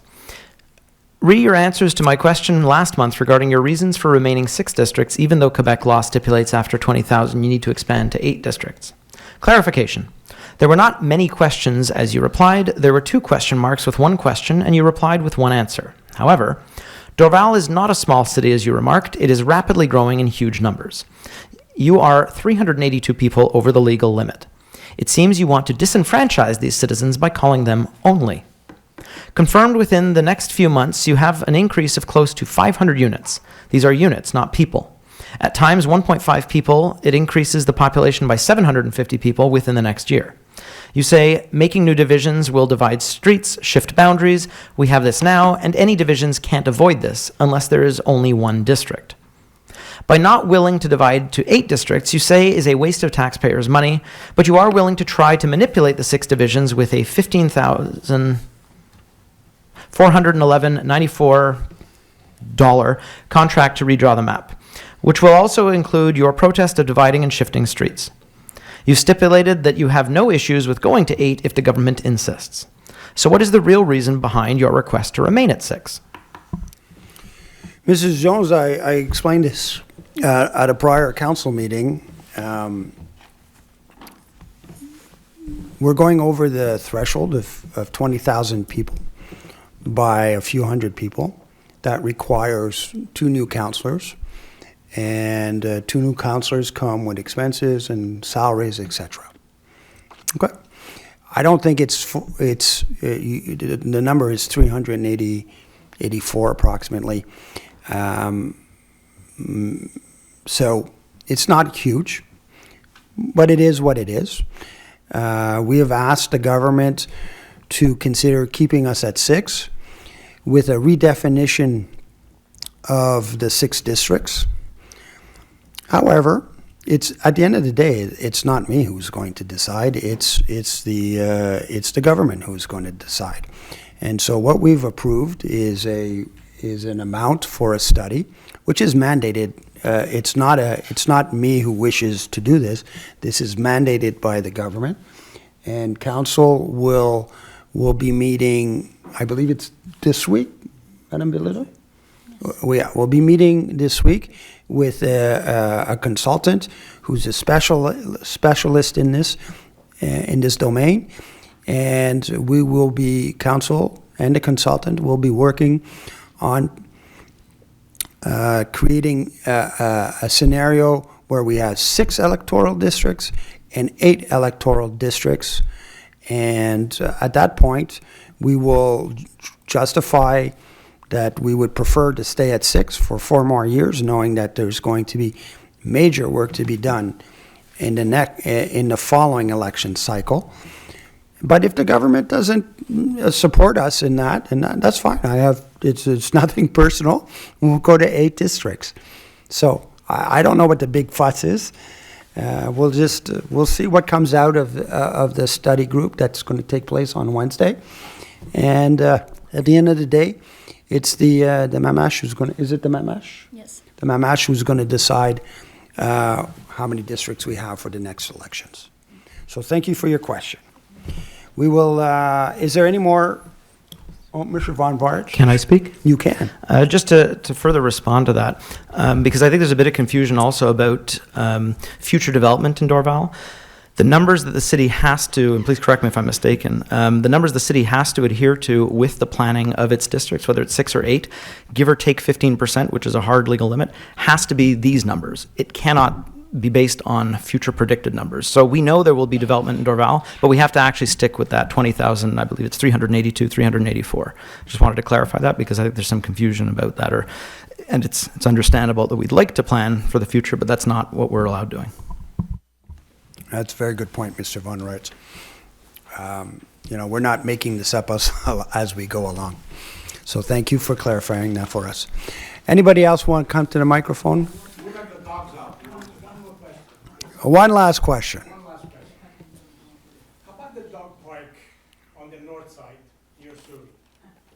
Is it only for Dorval residents, or it's open to the whole West Island?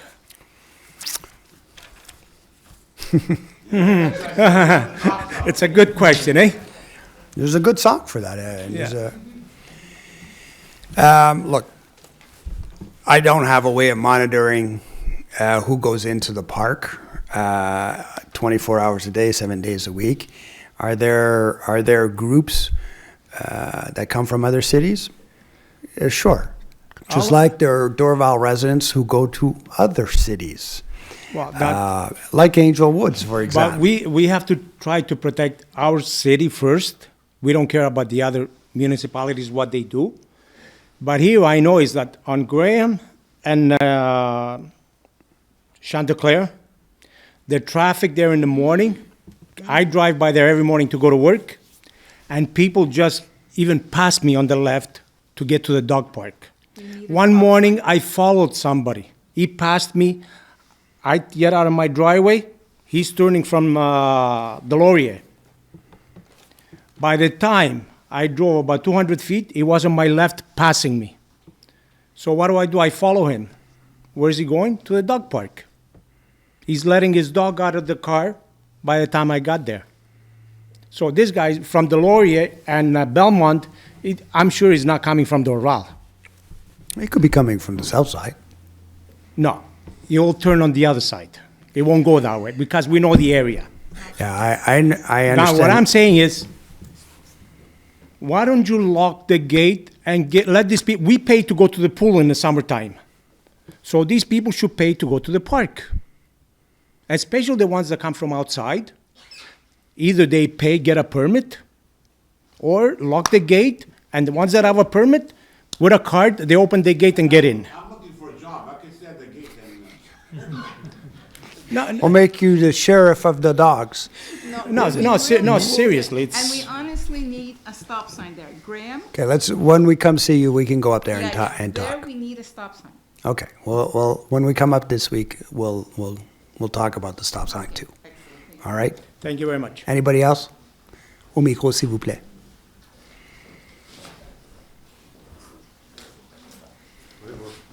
Bonsoir, Marc Vendette, 264 Green Circle. Excusez, je suis un petit peu confus. La problématique, parce que je suis un utilisateur du parc à chiens qui est fabuleux. Est-ce que j'ai compris, le parc à chiens, c'est un problème ou bien la circulation et la façon que les citoyens l'utilisent? C'est la circulation. Ma belle-mère, elle reste sur la rue Graham. All right. OK. On n'est pas ici pour faire un débat dans la salle. La qualification, c'est la circulation. On aime le parc à chiens. Oui. On a un problème de circulation. On faut partager avec nos voisins. La vie va être belle. Oui. OK, je suis d'accord avec vous. OK. Merci.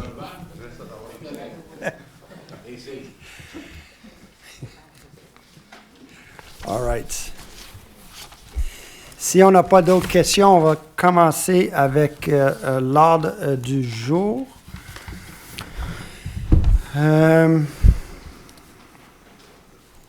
Approbation et dépôt de documents 2.1. Approbation du procès-verbal de la séance tenue le 22 janvier. Monsieur le maire, je propose qu'on approuve le procès-verbal de la séance du 22 janvier 2024 tel que rédigé. J'approuve, Monsieur le maire. Est-ce qu'on a d'autres commentaires sur d'autres points sur ce point-là? D'accord. Est-ce qu'il y a des opposants? Donc, c'est adopté. 3.1, règlement de délégation, dépôt de rapport de décision déléguée. Est-ce qu'il y a d'autres questions pour Madame la greffière, Monsieur le directeur des finances? 3.2, adoption du règlement RCM-86-1-2024. Monsieur le maire, je propose qu'on adopte tel que soumis le règlement RCM 85-1-2024, modifiant le règlement RCM 85-2021 sur l'installation du programme Innovation Québec, volet maison lézardée, aux fins d'abroger l'article 7 portant sur l'application rétroactive. Et comme qui a été expliqué le mois passé quand on a fait de l'avis de motion, ceci est vraiment juste pour réviser le texte comme est nécessaire pour être conforme et continuer de participer dans le programme. Donc, il n'y a pas de changement tel quel sur le programme lui-même. J'appuie. Merci. Est-ce que quelqu'un apporte d'autres points avant qu'on passe au vote? Est-ce qu'il y a des opposants? Donc, c'est adopté. 4.1, clinique de gérontologie. Oui. Je propose, Monsieur le maire, d'autoriser l'émission d'un bon de commande à Mme Chantal Hébert, infirmière, pour un montant total de 16 000 non taxable pour des services de soins infirmiers pour 2024, qui s'adresse à une population âgée de plus de 60 ans. Je seconde. Merci. Est-ce que quelqu'un apporte d'autres points avant de passer au vote? Y a-t-il des opposants? Donc, c'est adopté. 4.2, service professionnel, audit interne de programme Rénovation Québec. Mr. Mayor, in order to participate in the program we talked about before, the SHQ Maison Lézardée, we have to do an annual audit, or a timely audit. So I'd like to motion that we retain the professional audit services of Raymond Chabot Grant Thornton, the only authorized firm for this work, and who accepted the mandate for this audit for the program for 2022 and 2023 for a total amount of $13,797, all taxes included. J'appuie, Monsieur le maire. Est-ce que quelqu'un apporte d'autres points avant qu'on passe au vote? Y a-t-il des votes opposés? Opposantes? Non? Donc, c'est résolu. Location d'un balai aspirateur avec opérateur. Yes, Mr. Mayor, it would be to authorize the renewal for its first option year contract TP 2023-05, excuse me, granted to Belle Pro Inc. for the rental of a standard vacuum street cleaner with operator for a total amount of $31,871.07, including tax, for 2024. I second. Est-ce que quelqu'un apporte d'autres points avant qu'on passe au vote? Y a-t-il des opposants? Donc, c'est adopté. Service de nettoyage de tonte de gazon des parcs et espaces verts. Je propose, Monsieur le maire, d'autoriser le renouvellement pour la première option du contrat TP 2023-06 accordé à les entreprises Tony Di Feo Inc. pour le nettoyage et tonte de gazon des parcs et des espaces de verdure publics de la cité de Dorval, ainsi que de l'entretien des terrains du ministère des Transports et de la mobilité durable des autoroutes 20 et 520, au montant global de 515 319,21 $, toutes taxes comprises, incluant une contingence de 10 000 pour l'année 2024. J'appuie. Merci. Est-ce que quelqu'un apporte d'autres points avant qu'on passe au vote? Y a-t-il un vote opposant? Des votes opposants? Non? Donc, la résolution est adoptée. 4.5, service d'ouverture et de fermeture de 2 centres aquatiques extérieurs et d'un jardin d'eau et contrôle de qualité de l'eau de baignade, renouvellement 2024. Oui, Monsieur le maire, je propose de renouveler pour la 4e année d'option le contrat TP 2020-11 accordé à l'entreprise Sodam Inc. pour des travaux d'ouverture, de fermeture, d'entretien, d'opération et de contrôle de qualité de l'eau des 2 centres aquatiques et d'un jardin d'eau au montant calculé de 140 338 et 7 sous, toutes taxes comprises pour l'an 2024. J'appuie. Est-ce que quelqu'un apporte d'autres points avant qu'on passe au vote? Y a-t-il des opposants? Donc, la résolution est adoptée. Fourniture et livraison de terreau. Je propose, Monsieur le maire, d'autoriser le renouvellement pour la 3e année d'option du contrat TP 2021-07 accordé à l'entreprise Les Sols Champlain Inc. pour la fourniture et la livraison de terreau par lit de plantation annuelle et de vivaces, l'engazonnement et la plantation d'arbres au montant global de 41 535 et 12 sous, toutes taxes comprises pour 2024. J'appuie, Monsieur le maire. Merci. Est-ce que quelqu'un apporte d'autres points avant qu'on passe au vote? Est-ce qu'il y a des votes opposantes? Donc, la résolution est adoptée. Service de contrôle de parasites. Renouvellement pour la période du 1er avril 2024 au 30 mars 2025. Oui, Monsieur le maire, ce serait pour autoriser la seule option de renouvellement du contrat TP 2021-05 accordé à l'entreprise Extermination Inspec, Inc. pour le contrôle de parasites dans les divers bâtiments municipaux au montant de 13 256,62 $, toutes taxes comprises, pour la période du 1er avril 2024 au 31 mars 2025. J'appuie. Merci. Est-ce que quelqu'un apporte d'autres points avant qu'on passe au vote? Y a-t-il des opposants? Donc, la résolution est adoptée. Service professionnel d'actuariat 2024. Monsieur le maire, je propose de retenir les services professionnels d'EAN pour un montant global de 32 124,02 $, toutes taxes comprises, afin d'effectuer le mandat de production des renseignements complémentaires et les écritures comptables reliées au régime de retraite des employés de la Cité en lien avec la fermeture des états financiers 2023 et la préparation du budget 2025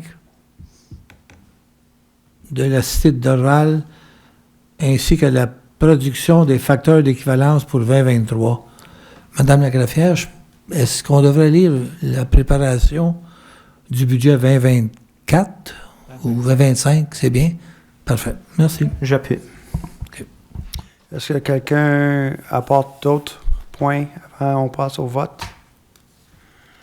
Y a-t-il des votes opposants? Donc, la résolution est adoptée. Service de traitement de freins contre l'argile pour 2024. As residents are hopefully aware, we continue to try and delay the damage caused by the emerald ash borer. We still offer subsidies for fewer and fewer trees to treat them with triazine, understanding that this doesn't cure the infection or stop the parasite, but at least slows down its progression, which has been successful to some regard because it's allowed the city to stagger its tree replacement program, which continues to be offered. But I would like to propose that we issue a contract to Entreprise Biocontrôle Arboricole, Inc., the lowest conformed bidder for an amount of $37,293.29, all taxes included, to continue treating the emerald ash borer across the territory of Dorval for 2024. I'm translating this live. For 2024, consistent with the bid opened January 9th, 2024.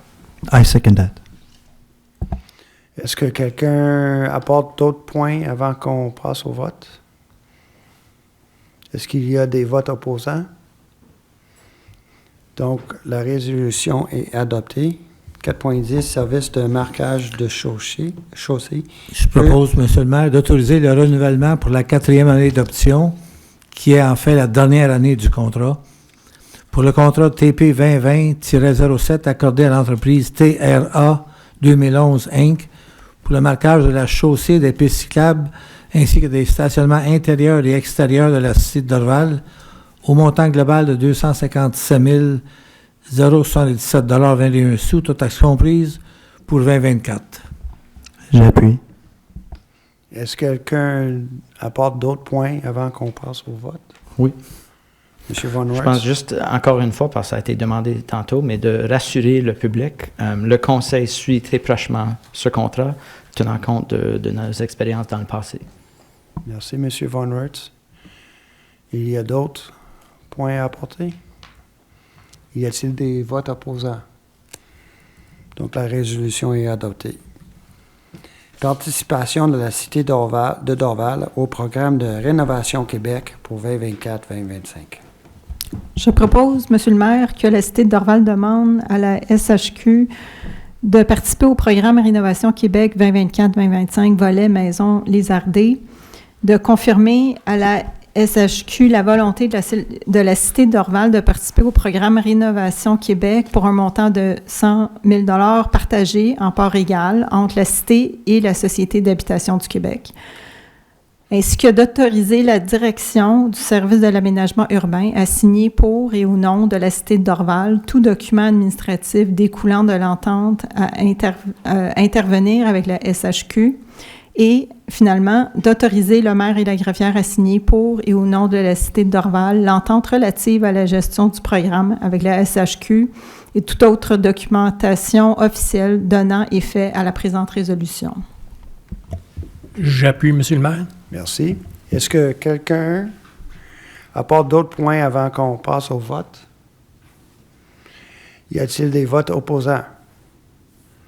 Donc, la résolution est adoptée. 4.12, service professionnel actuariat pour 2023. Oui, Monsieur le maire, je propose d'autoriser l'augmentation du contrat pour les services professionnels d'actuariat d'Aon au montant de 7 323,89 sous, toute taxe comprise, pour les travaux additionnels requis au niveau des calculs du budget 2024 en lien avec les améliorations au régime de retraite pour un contrat total de 42 431,51 sous, toute taxe comprise. J'appuie. Merci. Est-ce que quelqu'un apporte d'autres points avant qu'on passe au vote? Y a-t-il des votes opposants? Donc, la résolution est adoptée. 4.13, renouvellement de couverture d'assurance en responsabilité civile, responsabilité municipale, bien, bris d'équipement et d'élite de la période du 1er janvier 2024 au 1er janvier 2025. Monsieur le maire, je propose qu'on autorise le paiement à BFL Canada Risque et Assurance Inc. Le montant total de 229 194,81 sous, tel qu'il apparaît de la facture émise le 4 janvier 2024, pour le renouvellement des couvertures d'assurance en biens, bris d'équipement et délits, ainsi que les couvertures en responsabilité civile et en responsabilité municipale pour la période du 1er janvier 2024 au 1er janvier 2025. J'appuie, Monsieur le maire. Merci. Est-ce que quelqu'un apporte d'autres points avant qu'on passe au vote? Y a-t-il des votes opposants? Donc, la résolution est adoptée. 4.14, service professionnel en architecture, projet de rénovation. Rénovation du bâtiment patrimonial, maison du jardinier. Oui, Monsieur le maire, je propose de retenir les services professionnels de l'entreprise Design NFA Inc. pour les services professionnels en architecture dans le cadre du projet de rénovation de la maison du jardinier au montant global de 24 949,58 sous, toute taxe comprise. J'appuie. Merci. Est-ce que quelqu'un apporte d'autres points avant qu'on passe au vote? Y a-t-il des votes opposants? Donc, la résolution est adoptée. 4.15, fourniture afficheur de vitesse. Je propose, Monsieur le maire, d'autoriser l'émission d'une commande d'achat à l'entreprise Signalisation Qualitech Inc. pour la fourniture de 4 afficheurs de vitesse de type Vision Premium avec message et ensemble capteur solaire au montant de 22 736,31 sous, toute taxe comprise conformément à sa soumission révisée du 15 janvier 2024. J'appuie. Est-ce que quelqu'un apporte d'autres points avant qu'on passe au vote? Y a-t-il des votes opposants? Donc, la résolution est adoptée. 4.16, autorisation de paiement de droits d'utilisation annuel 2024, logiciel de gestion de temps Fidelio. Yes, Mr. Mayor, would be to authorize payment of ComSoft Technology annual usage rights for 2024 in a total amount of $56,050.31, including taxes. I second the motion. Merci. Est-ce que quelqu'un apporte d'autres points avant qu'on passe au vote? Y a-t-il des votes opposants? Donc, la résolution est adoptée. 4.17, service professionnel pour 2024, programme Parents Soutien et Ado Plus. Seulement, je propose qu'on autorise l'émission de 5 bons de commande pour un montant total de 50 000 à être répartis entre les fournisseurs suivants. Madame Zahara Madhavi et Madame Ophélia Bejarano, Monsieur Marc-Antoine Dagenet, Clinique de psychologie FAB Inc., Groupe Serenis Inc. et Centre de thérapie et bien-être l'Ouest de l'île.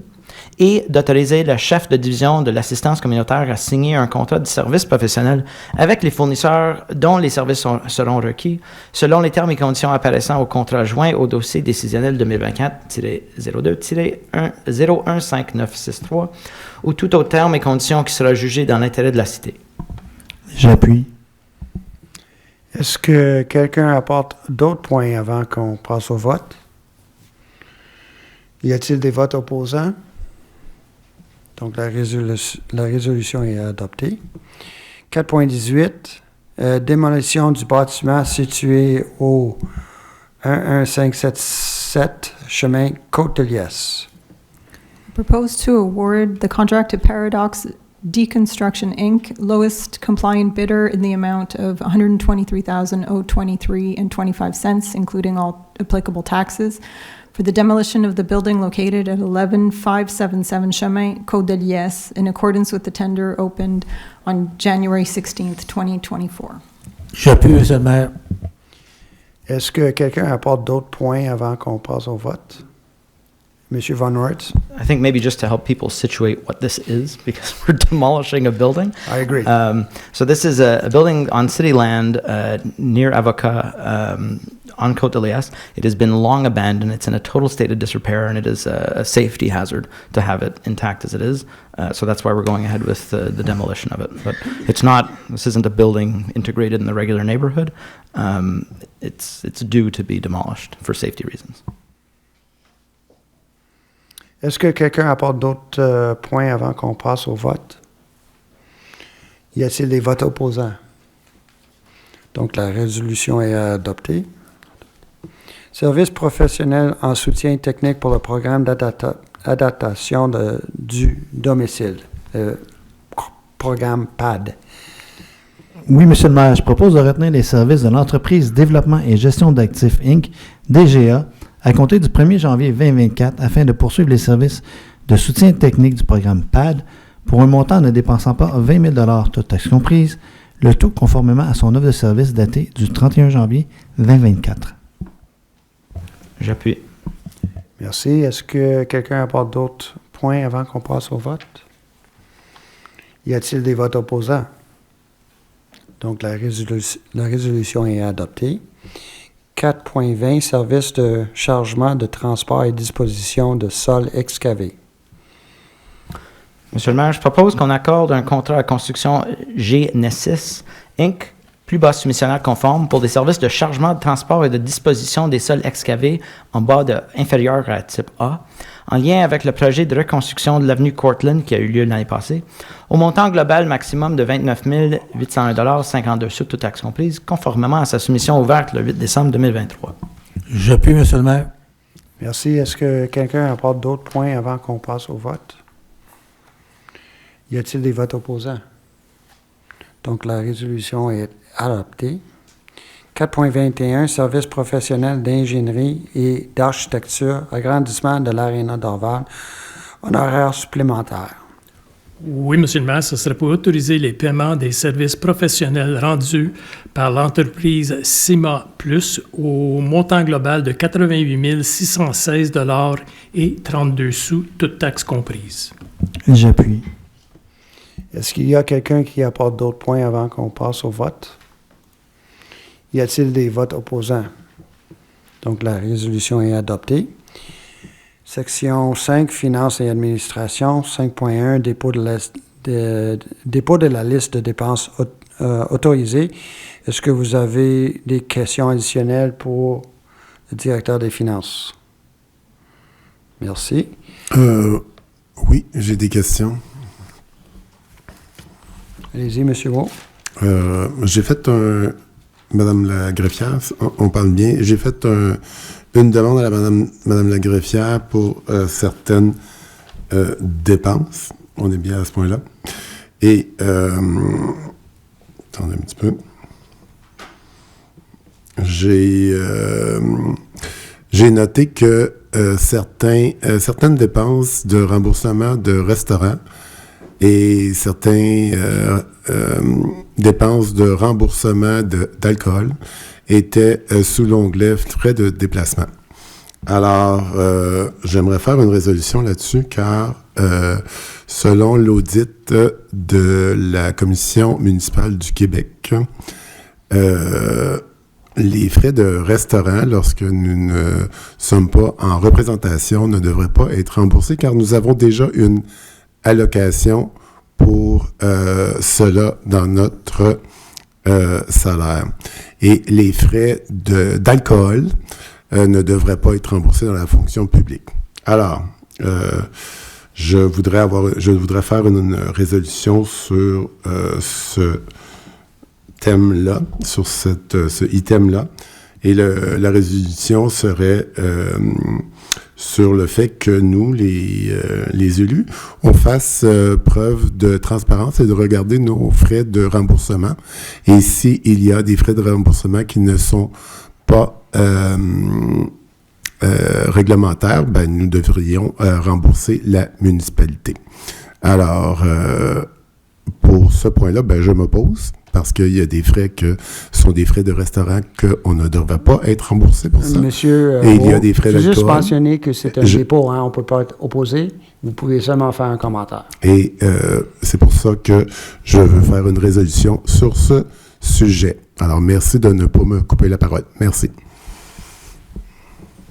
Donc, Madame la greffière, comment on procède avec ça? Monsieur Beau, l'ordre du jour était déjà adopté, puis il s'agit d'un dépôt. Donc, mais pour les questions, nous allons vérifier, moi et le trésorier, puis on va vous revenir avec la réponse. Mais la rubrique frais de déplacement inclut aussi les frais de représentation. C'est juste une nomenclature de poste budgétaire. Ça inclut, c'est-à-dire que les frais de représentation sont également imputables dans ce poste budgétaire, mais on va apporter plus de précision, on va vous répondre par écrit à la question qui a été adressée.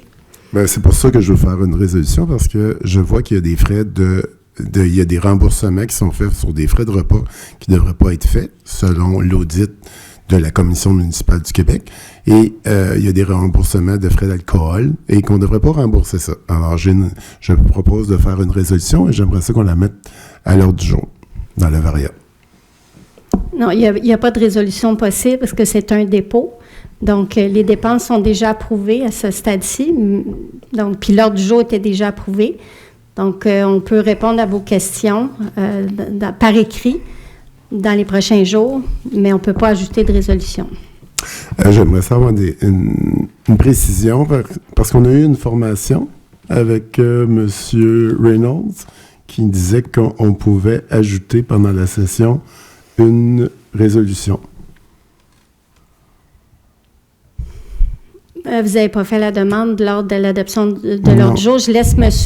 le maire décider si vous pouvez déposer une proposition. M. Reynolds a bien dit que pendant le conseil de ville, on peut en tout temps ajouter une résolution.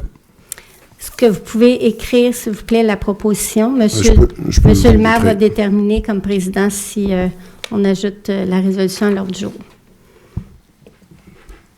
Monsieur Brault, est-ce que vous avez quelque chose de préparé? Oui. Oui. Est-ce que vous pouvez l'envoyer à Madame la greffière? On va s'excuser pour 10 minutes pour réviser la résolution et on va revenir. Madame la greffière, est-ce qu'on appelle ça une proposition ou une résolution? Oui, bien, c'est une proposition d'adopter une résolution, oui. Donc, le titre, c'est proposition? Non, le titre, c'est l'objet de votre résolution, D'accord. exactement.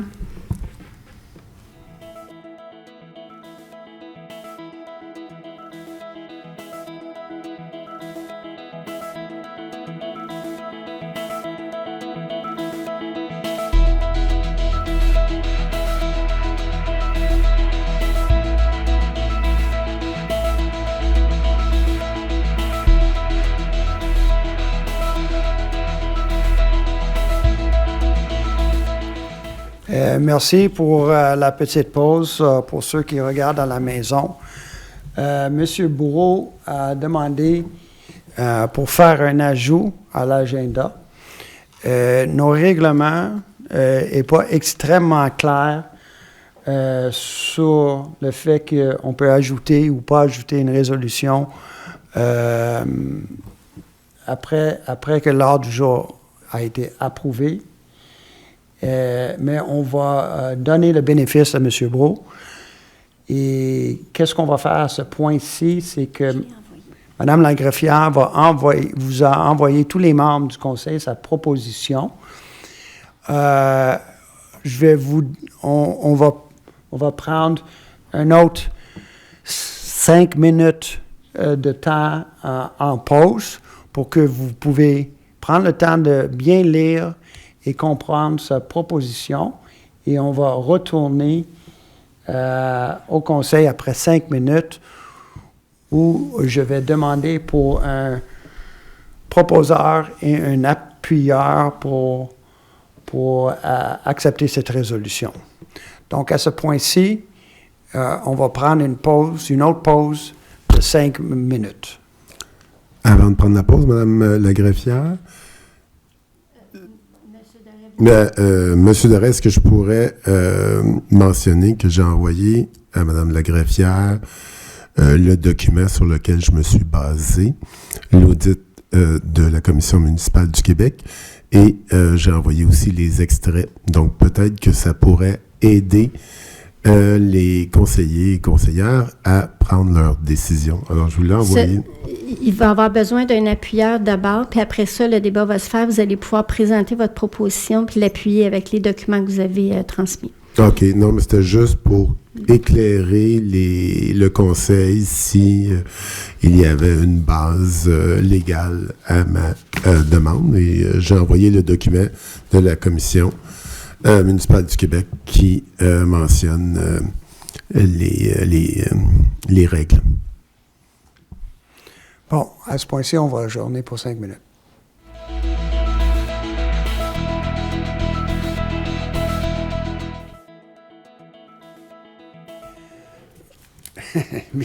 Bienvenue, bienvenue pour une 3e fois ce soir. Le point, la résolution proposée par M. Brault a été envoyée à chaque membre du conseil. Ils ont eu le temps de le lire. Il va être ajouté au point 9.1, affaires nouvelles, de l'agenda de ce soir. Et donc, pour le moment, on va continuer avec l'ordre du jour de la session. Je pense qu'on était au dépôt de liste de dépenses autorisées. Oui. Est-ce qu'il y a d'autres questions? Merci. 5.2, approbation de virement budgétaire. Monsieur Trudeau.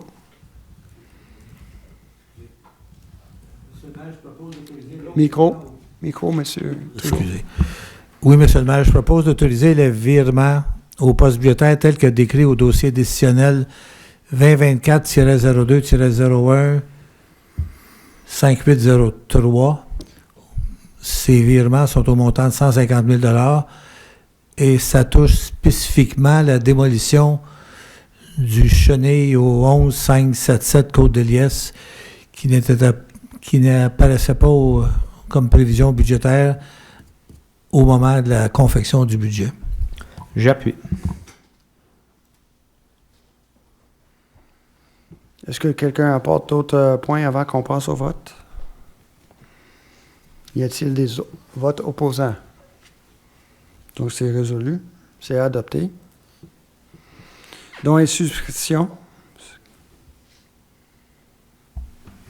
Oui, monsieur le maire, je propose d'autoriser une assistance financière aux organismes suivants.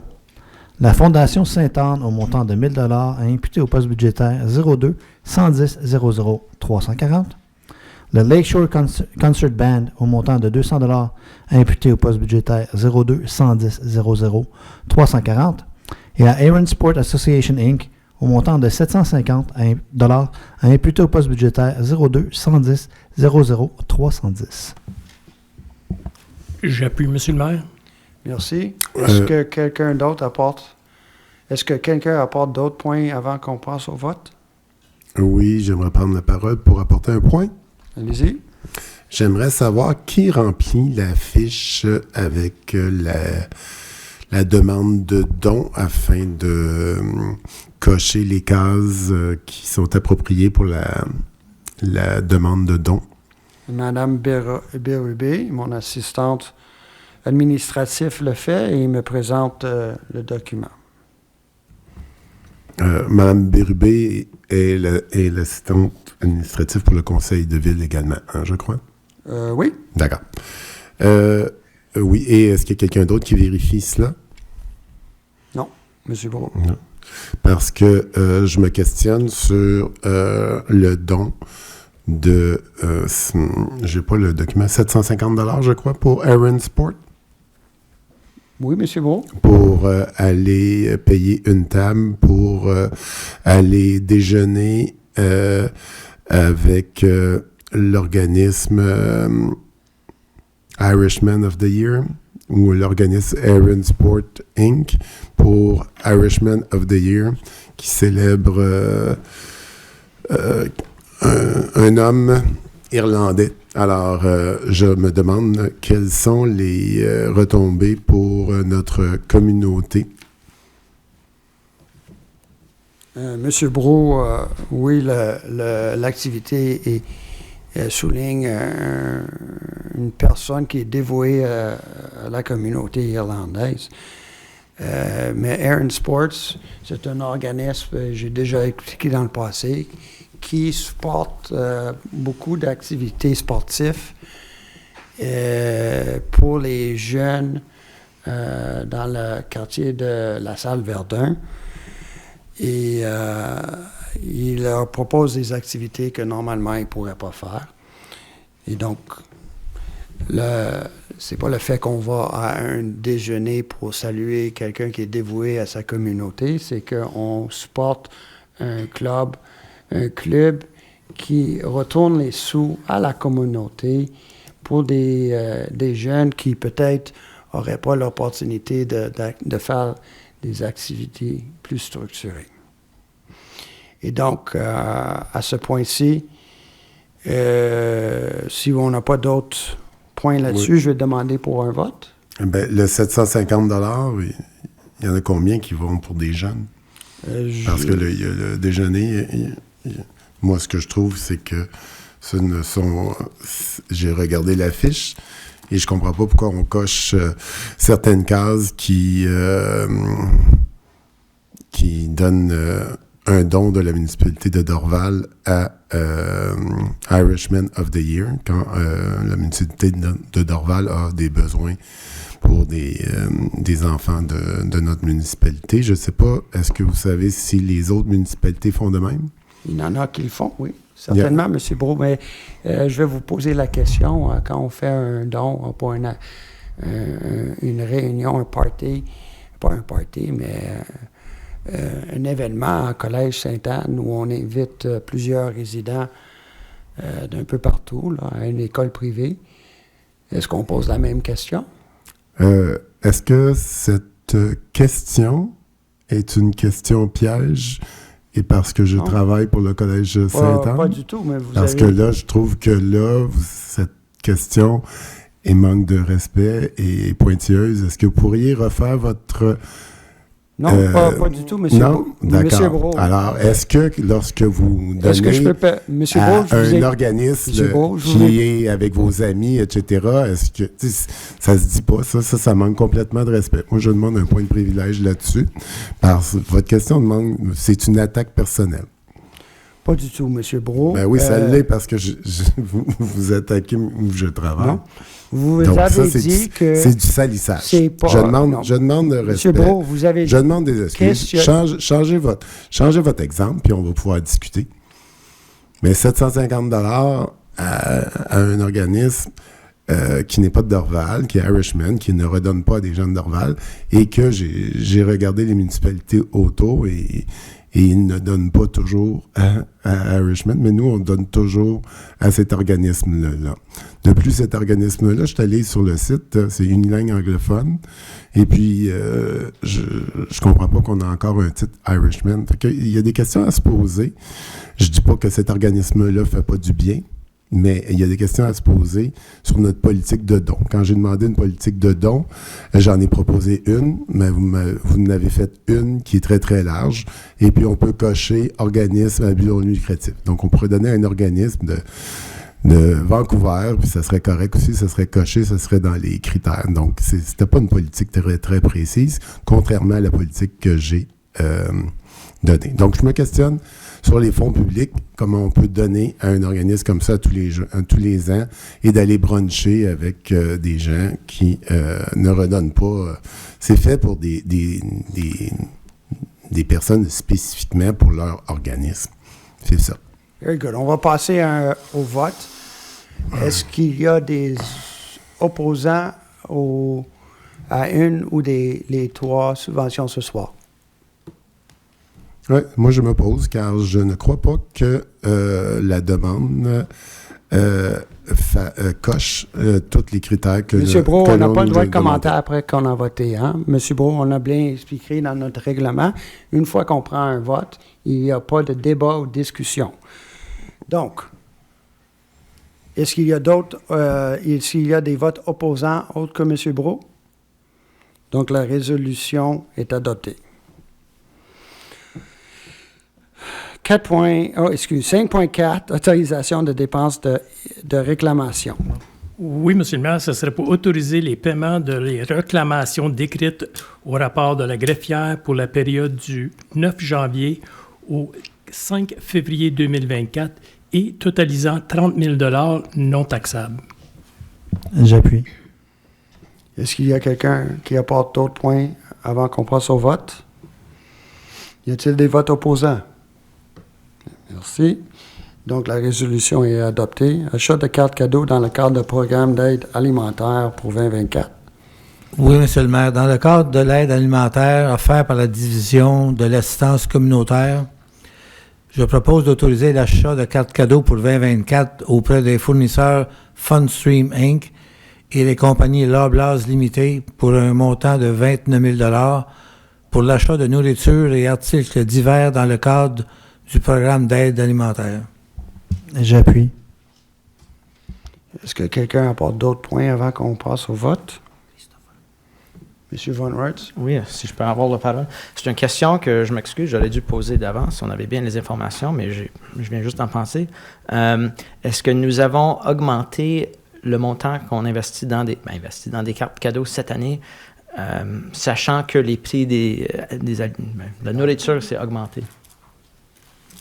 Peut-être Mme la greffière pourrait... On avait ajusté, on avait augmenté légèrement les budgets, oui. Les bons de commande, ça ne veut pas dire qu'on les demande pour le montant complet au début, mais le montant du budget est légèrement augmenté.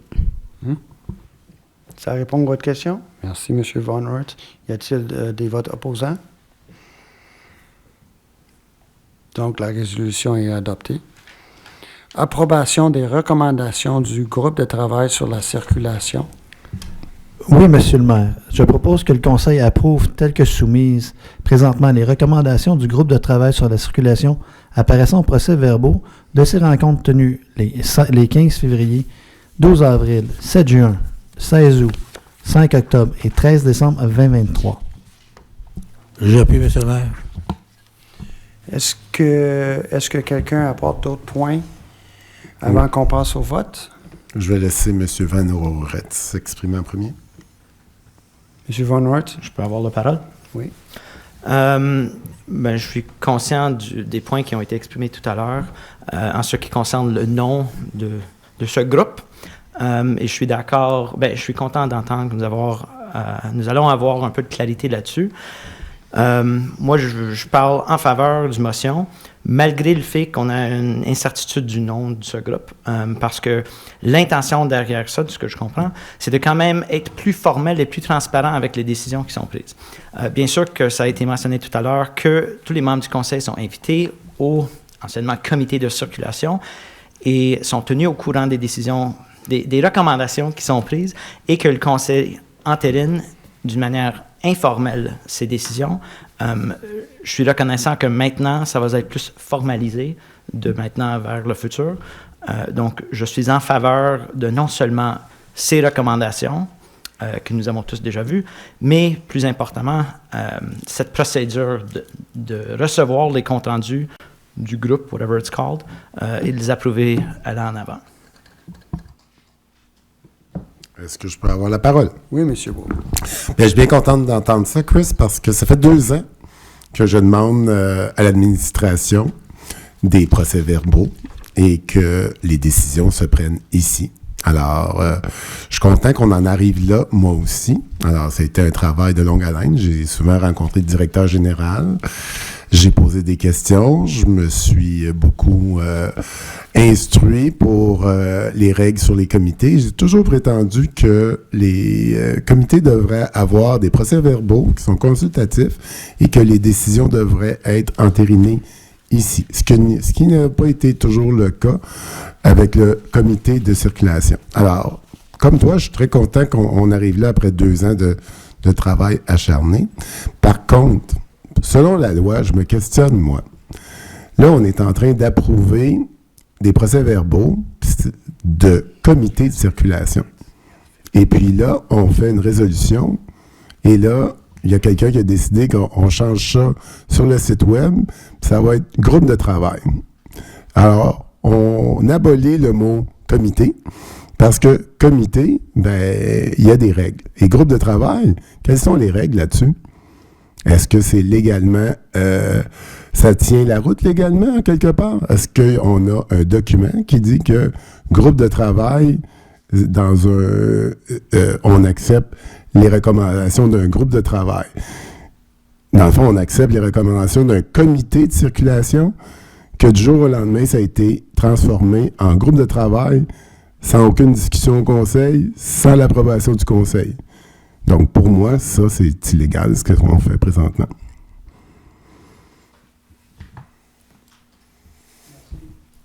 Merci, M. Brault. On va laisser ça, ce commentaire, comme un commentaire, parce que c'est plus une opinion pour le moment, et Mme la greffière va vérifier, comme on a déjà discuté, comment on va, dans le futur, appeler ce groupe. Et ça va venir dans les semaines qui viennent. J'ai une question. Vous avez une question? Allez-y. Pourquoi vous dites c'est un commentaire? C'est un débat. C'est la place. Ouais. Ici, je pense qu'on a oublié c'est quoi le conseil de ville. Un conseil de ville, c'est la place à débat ici. Puis à la fin, on vote selon ce qu'on pense qui est le mieux pour représenter la population.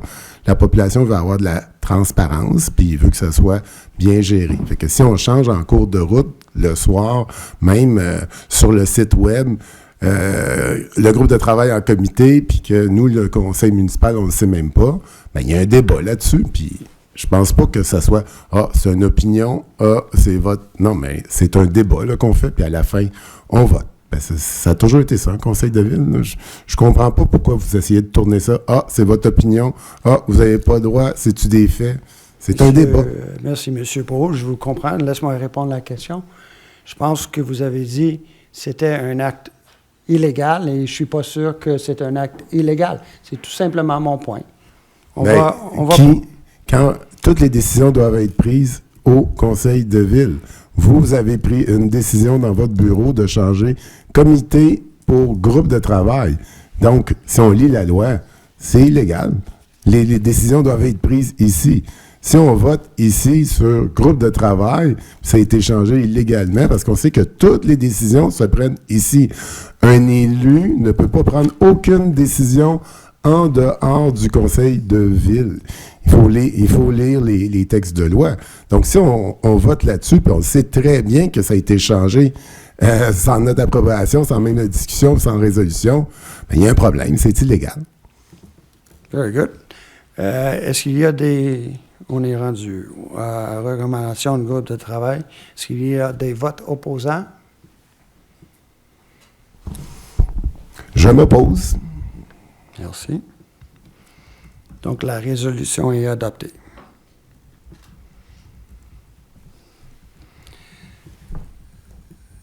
« 5.7 adhésion de la cité de Dorval à la Fédération québécoise des municipalités. » Oui, Monsieur le maire, je propose d'autoriser l'adhésion de la cité de Dorval à la Fédération québécoise des municipalités à partir du 1er mai 2024 au 30 avril 2025 au coût de 15 373,80 $, toutes taxes comprises. J'appuie, Monsieur le maire.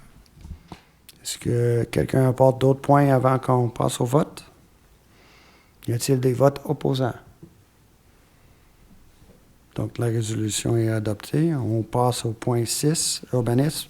6.1, dépôt de procès verbal du comité consultatif d'urbanisme du 5 février 2024. Est-ce que vous avez d'autres questions sur ce sujet? Non?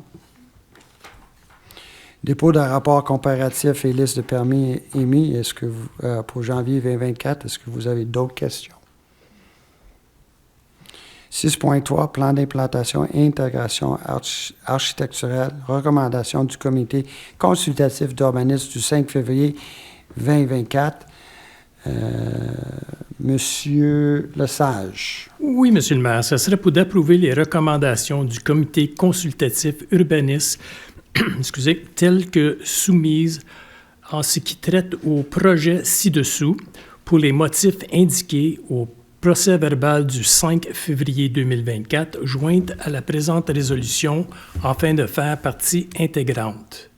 Projet de construction d'une maison unifamiliale au 502 boulevard Graham, recommandé unanimement. Projet de construction d'un garage attaché à un bâtiment unifamilial au 1721 avenue Parkfield, recommandé unanimement. Projet d'agrandissement d'une maison unifamiliale au 60 Circle Keeler, recommandé unanimement. Projet d'enseigne au 860 et 880 avenue Carson, non recommandé unanimement. J'appuie. Est-ce que quelqu'un apporte d'autres points avant on passe au vote? Y a-t-il des votes opposants? Donc, la résolution est adoptée. Approbation d'une demande de dérogation mineure au 760 avenue de l'Église. Je propose d'accorder la demande de dérogation mineure au règlement de zonage numéro RCM 60A 2015 au 760 avenue de l'Église afin de réduire le nombre de cases de stationnement de 26 à 23 cases et d'autoriser l'empiètement de la marge avant d'une case de stationnement pour personnes à mobilité réduite pour permettre la construction d'une habitation multifamiliale isolée conformément aux documents déposés au soutien de la demande. J'appuie. Est-ce que quelqu'un apporte d'autres points avant qu'on passe à un vote? Moi, j'aimerais avoir la parole. Oui, M. Beau. J'aimerais dire que généralement, je suis contre les dérogations mineures, mais là, il y a un manque criant de logement et cela va permettre de créer du logement. Donc, je vais voter pour et c'est une habitation qui est dans un secteur où il y a des transports en commun et on est proche du train et donc il y a plusieurs autres moyens de se déplacer. Donc, j'aimerais juste exprimer que je ne suis pas en faveur des dérogations mineures.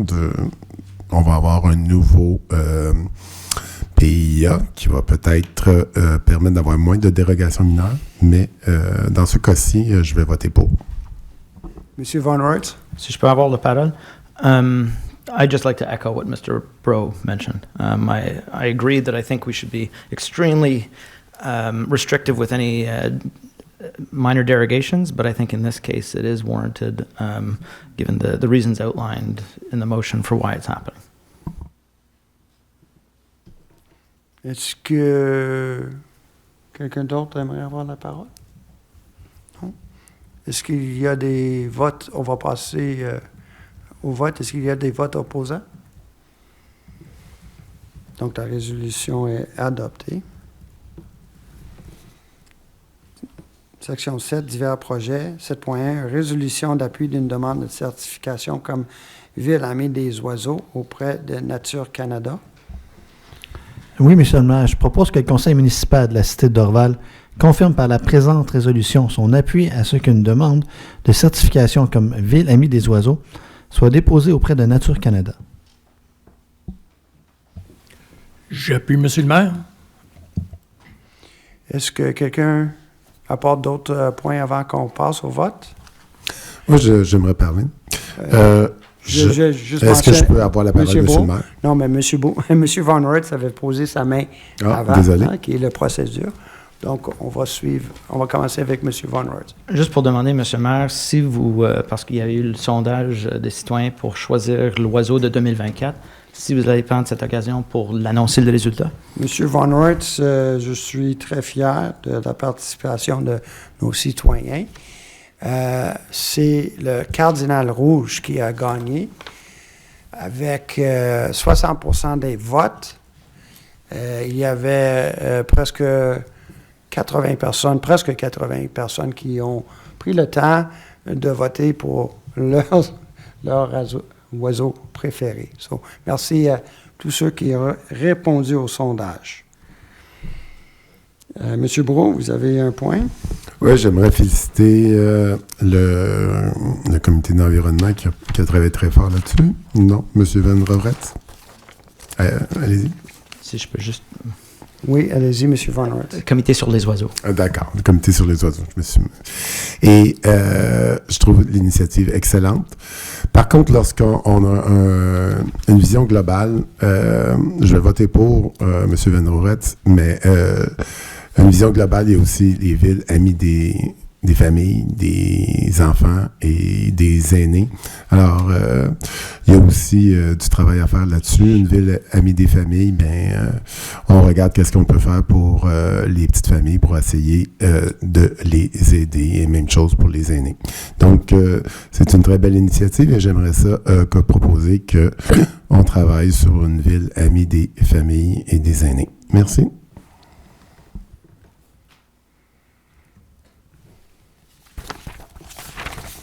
Y a-t-il des votes opposants? Donc, la résolution est adoptée. Passer à la section 8, ressources humaines, 8.1, confirmation d'une permanence de poste d'agent de recettes au service administratif, division des revenus. Je propose de confirmer à compter du 29 janvier 2024 la nomination permanente de Mme Annie-Marie Rochon au poste d'agent de recettes au service administratif, division revenus. J'appuie, M. le maire. Est-ce que quelqu'un apporte d'autres points avant qu'on passe au vote? Y a-t-il des votes opposants? Donc, la résolution est adoptée. 8.2, confirmation de permanence de poste d'agent au bureau de service de génie. Oui, M. le maire, je propose de confirmer, à compter du 31 octobre 2023, la nomination permanente de Mme Joyce Tam au poste d'agente de bureau à la direction du génie. J'appuie. Est-ce que quelqu'un apporte d'autres points avant qu'on passe au vote? Y a-t-il des votes opposants? Donc, la résolution est adoptée. À ce point-ci, on est rendu au point 9.1. Je pense que tout le monde a eu l'opportunité de bien lire et réfléchir sur la résolution de M. Brault. Donc, j'aurais besoin d'un proposeur et d'un appuyeur. Pour l'instant, ça va être la proposition. Donc, M. Brault pourrait lire sa proposition. Excuse. Puis après la présenter, puis par la suite, on demande s'il y a un appuyeur. Excellent. Merci, Mme la greffière. M. Brault? Merci, Mme la greffière, pour la prise de parole. Alors, est-ce que je peux lire la résolution? Alors, la résolution concernant le remboursement des dépenses non conformes qu'auraient reçues des élus. C'est le titre. Attendu que des vérifications des factures de dépenses des élus de Pascal Brault, entre parenthèses, ont révélé que des remboursements, des repas et des consommations alcoolisées non conformes aux directives de la Commission municipale du Québec sur le traitement des élus et les dépenses autorisées. Attendu que l'audit de la Commission municipale du Québec stipule que certaines dépenses devraient être couvertes par l'allocation de dépenses que les élus reçoivent déjà et que les consommations alcoolisées ne devraient pas être remboursées. Il est proposé par le conseiller Pascal Brault que le service de greffe fasse la vérification officielle que tous les élus du conseil de la ville de Dorval qui auraient bénéficié de remboursements non conformes remboursent à la cité de Dorval les montants reçus depuis leur entrée en fonction. Que le service du greffe procède à une révision complète des politiques de remboursement des dépenses des élus pour s'assurer de leur conformité avec les directives de la Commission municipale du Québec, que la procédure de vérification soit plus transparente avec des documents plus précis et clairs, et que cette résolution soit transmise à la Commission municipale du Québec pour information.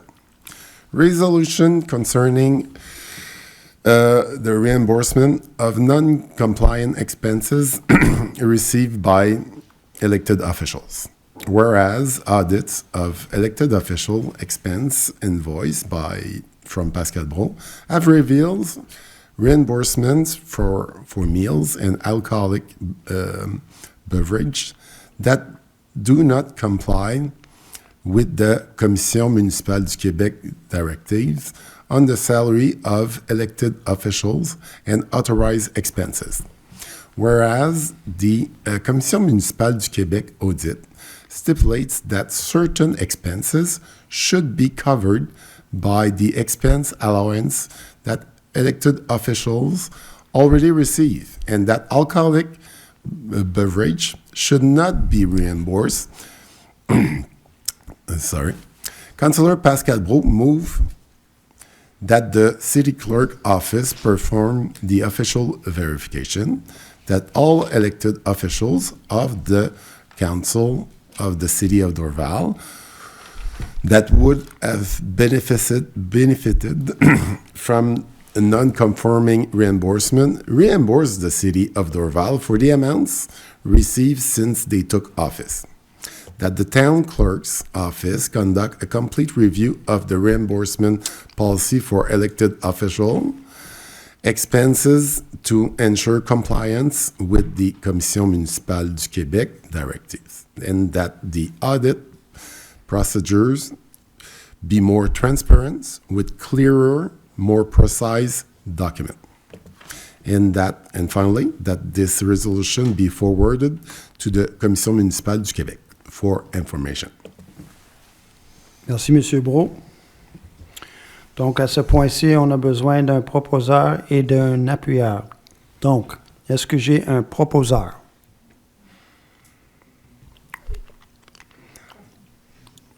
Le proposeur est M. Brault. Le proposeur, c'est moi. C'est moi qui l'ai lu, c'est moi qui le proposeur. Donc, on a besoin d'un appuyeur à ce point-ci.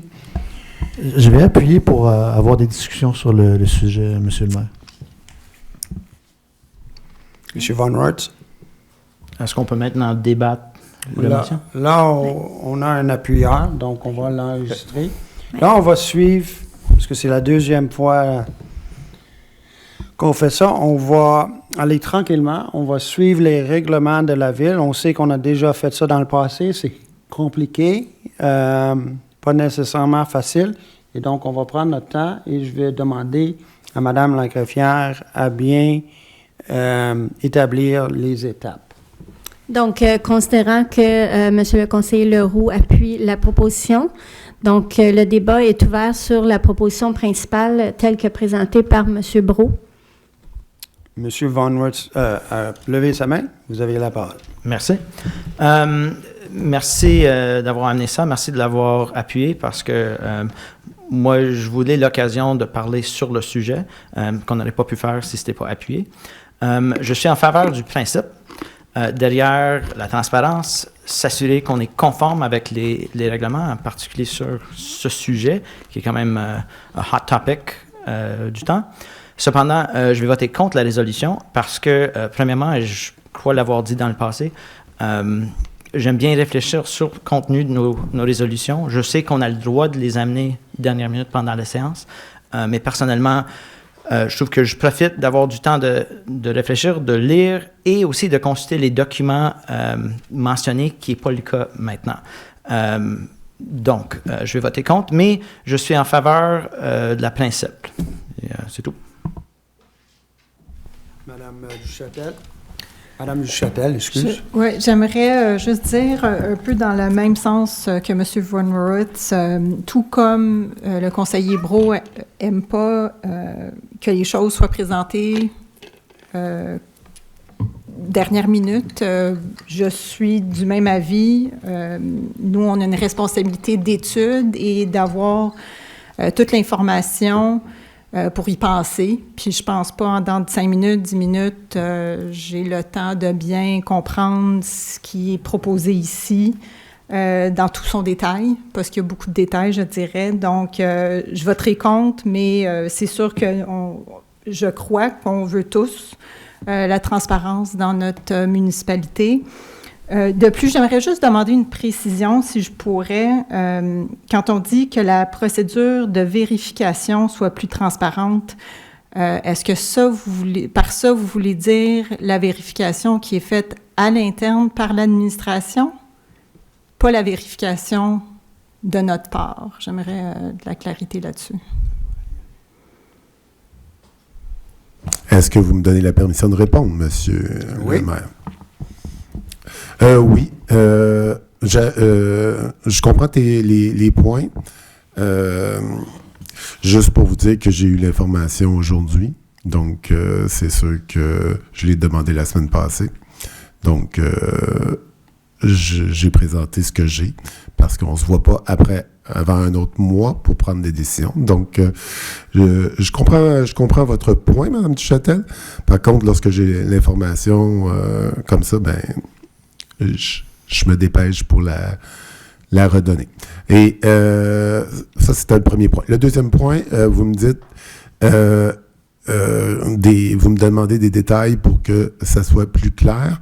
Eh bien, vous allez avoir le temps de lire le rapport, je vais vous l'envoyer. Et ils ont audité 3 municipalités, et Saint-Donat, Tursault et une autre municipalité.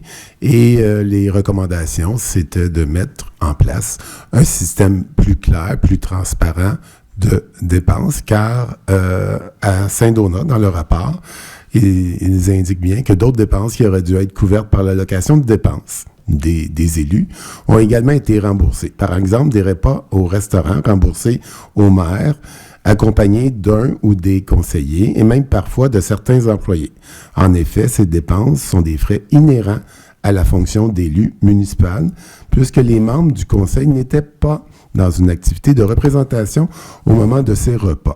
Donc, je crois que nous devons être plus formés, puis il devrait y avoir une vérification avant que l'on reçoive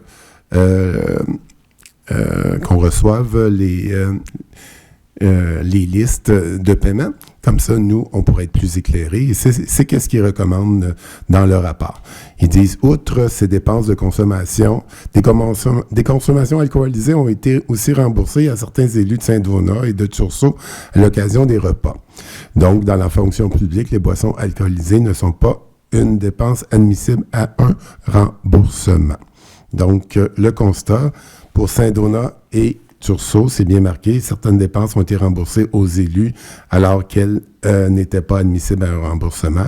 Eh bien, ça, on pourrait avoir un petit travail qui est fait avant et savoir quelles dépenses, parce que c'est beaucoup de travail pour essayer de trouver les factures et demander les factures. Et lorsque la règle au conseil, c'est qu'il faut passer toutes les demandes par le maire et le directeur général avant de parler à la greffière.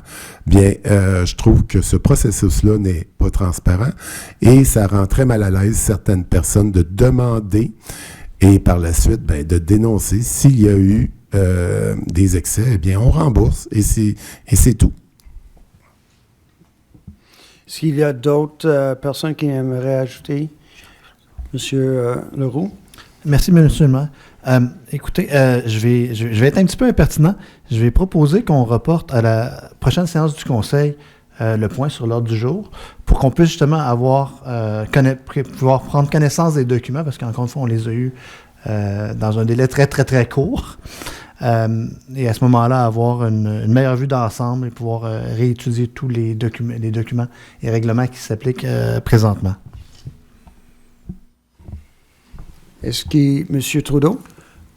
Oui, je vais enchaîner un peu de la même façon que Mme Duchâtel et M. Van Orlette, surtout, à savoir que, oui, effectivement, on doit resserrer le contrôle des dépenses des élus, mais en aucun temps je mets en doute le travail de notre administration et de nos employés, et lequel travail est vérifié par nos vérificateurs externes à chaque année d'une façon assez pointue. Mais évidemment, on peut débattre et éventuellement amener une résolution sur le plancher quand on aura eu la chance de tout étudier et puis d'essayer de prévoir un peu qu'est-ce que la vérification interne devrait avoir de l'air. Merci. Monsieur Lassage, vous êtes le seul à pas passer un commentaire. Est-ce que vous voulez passer un commentaire? Vous avez Comme pas mes besoin. confrères ont mentionné, je pense qu'on devrait remettre ceci à une autre séance et avoir plus d'informations, pour prendre une bonne décision. Et je pense que si on regarde notre direction, ils font très attention, sur les documents qu'on soumet, vis-à-vis questionner, et ça, j'ai aucun doute dans la direction quand il y a quelque chose qui est questionnable. So, c'est, à mon avis, remis à une prochaine séance.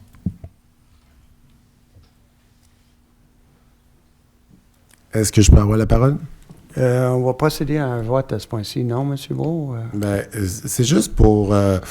Trudeau, je comprends, mais je veux juste que le point n'était pas de remettre en cause le travail de nos fonctionnaires, loin de là. C'est pas ça, c'est de nous. Alors, la recommandation de l'audit, c'est à toutes les municipalités de se doter d'une politique. Donc, c'est à nous, les élus. On parlait pas des fonctionnaires, là, pas du tout. Là. C'est à nous, les élus, de se doter de politiques permettant d'encadrer adéquatement les dépenses remboursées aux élus et de nous, les élus, à mettre en place des contrôles nécessaires à son application. Je ne parlais pas du tout du travail des fonctionnaires. Je parlais de nous, notre travail, de mettre en place des politiques et des procédures afin que ce soit plus facile et transparent de comprendre les déboursés de la municipalité, car moi, ça fait 2 ans, puis je commence juste à comprendre comment trouver l'information. Bon, merci, M. Brault. À ce point-ci, je comprends bien la situation. On a des propositions qui vont s'ajouter, Mme la greffière, c'est ça, et on doit aller dans cette direction, comme décrété dans notre règlement. C'est pas un amendement de la proposition principale comme telle, mais il y a une proposition sur la table qui est de reporter à une prochaine séance. Donc, on va procéder à un vote. Bon, on va procéder à un vote à la...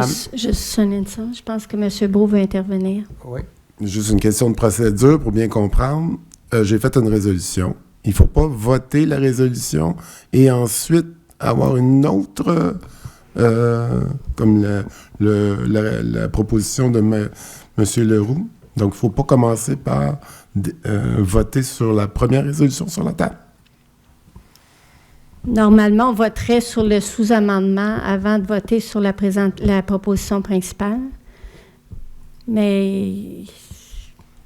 regarde, on a présentement sur la résolution de M. Brault, on a un proposeur, qui est M. Brault, et on n'a pas un appuyeur. On a aussi... On a Jean-François. On a Jean-François? Oui, M. Leroux a appuyé Donc, on passe à la... Non, on passe à la résolution, la proposition sur la table de M. Je pense, Von Ritz. Non, c'est M. Leroux. Je pense qu'on a fait la même erreur la dernière fois. Donc, il y a eu une proposition... Elle a été secondée, elle a été débattue, il faut passer au vote. Et ensuite, il y a une deuxième... Parce que là, en tout cas, c'est ce que je crois. Si je me trompe, c'est correct, mais je crois que ça, c'est la procédure. Ce Ce que vous dites, c'est qu'il faut passer au vote sur la proposition telle que soumise. De passer à la deuxième proposition de Là, oui, mais mais on a une sous-proposition. S'exprimer. C'est quoi que Le règlement ne couvre pas cette situation, mais on peut... Oui, M. Van Werth. Monsieur Van Werth, allez-y.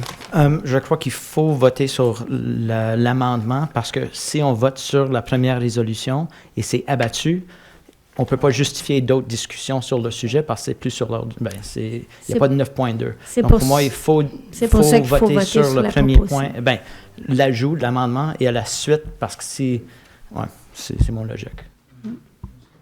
Je suis d'accord. Donc, on revient à ce qu'on disait, c'est un vote sur la proposition de reporter à la prochaine séance. Donc, on va prendre M. Van Werth.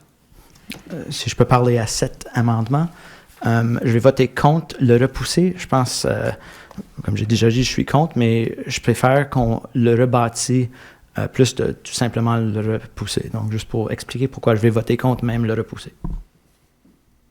Donc, on va passer à un vote de l'amendement de M. Leroux, qui est de retirer et revenir à une autre session ultérieure. Donc, M. Van Werth est contre. M. Leroux. M. Leroux est pour. Avant le vote, j'ai une précision, là, pour que ça soit précis. On a commencé. Oui, mais le report, on n'a pas dit quand, là. Le report est pour la prochaine séance du conseil? D'accord. Donc, à la prochaine séance du conseil... C'est bien ce que j'ai dit de reporter à la prochaine séance du conseil. La résolution sera sur l'ordre du jour. Oui? Oui. D'accord. Ben, si le vote... Non, je voulais juste des précisions parce que c'était pas clair dans ma tête. S'il y a un vote majoritaire sur Oui, le report. Tout à fait. OK. Donc, on va prendre un vote. M. Van Werth est contre. M. Leroux. Pour. Qui a dit? Pour M. Leroux. Oui, OK. OK, Madame Châtel, contre. M. Trudeau. Contre. M. Brault. Pour.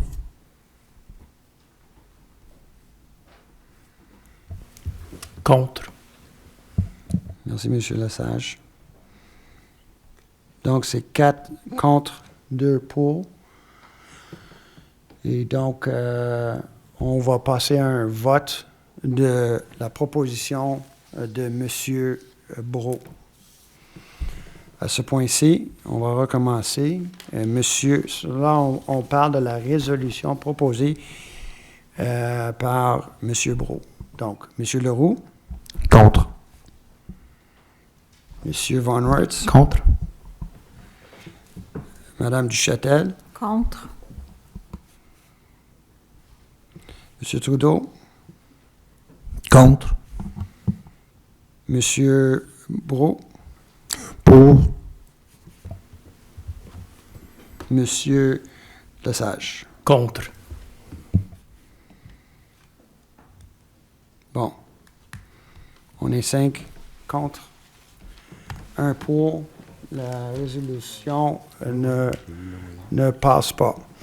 À ce point-ci, avant qu'on finisse la session, je pense qu'on a eu une bonne discussion. J'ai entendu le conseil. C'est un sujet qu'ils veulent discuter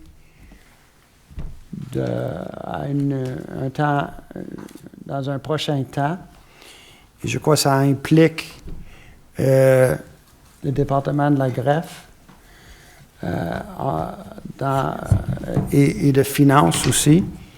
Et donc, j'ai demandé que ces deux groupes, sous la direction du directeur général, on commence à faire une réflexion à l'interne sur pour préciser un peu notre politique qui existent aujourd'hui et voir où on pourrait faire des modifications et mieux encadrer qu'est-ce que est des dépenses acceptables, non acceptables par la loi. Et donc, si vous êtes tous au courant, je vais donner le mandat demain matin. Est-ce que le conseil est d'accord en général avec ça? Moi, je crois que ça prend une résolution pour ça. Parce que moi, ce que j'ai demandé, c'est exactement ça. Et en plus, j'ai demandé que si il y a des élus qui ont eu un remboursement non réglementaire, simplement qu'ils le remettent à la municipalité. C'était juste ça. Donc, ma résolution était que le service de greffe fasse l'étude et s'il y a des remboursements qui ont été non réglementaires, ben que les élus les remboursent, c'est tout. S'il n'y en a pas eu, c'est tout. Mais qu'on regarde de cela. C'était la base de ma... Je ne sais pas pourquoi on a voté non, si on recommence exactement la même résolution que je viens de dire. Very good. Merci, M. Brault. À ce point-ci, on est rendu à la section 10.1 qui est le lever de la séance. J'aurais besoin d'un proposeur et d'un appuyeur. Oui, M. le maire, je propose que la séance soit levée à 22h11. Un appuyeur? J'appuie. Merci. Est-ce que quelqu'un apporte autre point avant qu'on passe au vote? Y a-t-il des votes opposants? Et donc, la résolution est... La séance est levée. J'aimerais remercier tout le monde à la maison pour leur patience. J'applaudis le conseil pour le bon déroulement de la session ce soir. So thank you everyone at home. I appreciate your patience. I appreciate the council's efforts in being calm and professional tonight. And with that, I close the meeting. On ferme la session pour ce soir. Merci, bonsoir.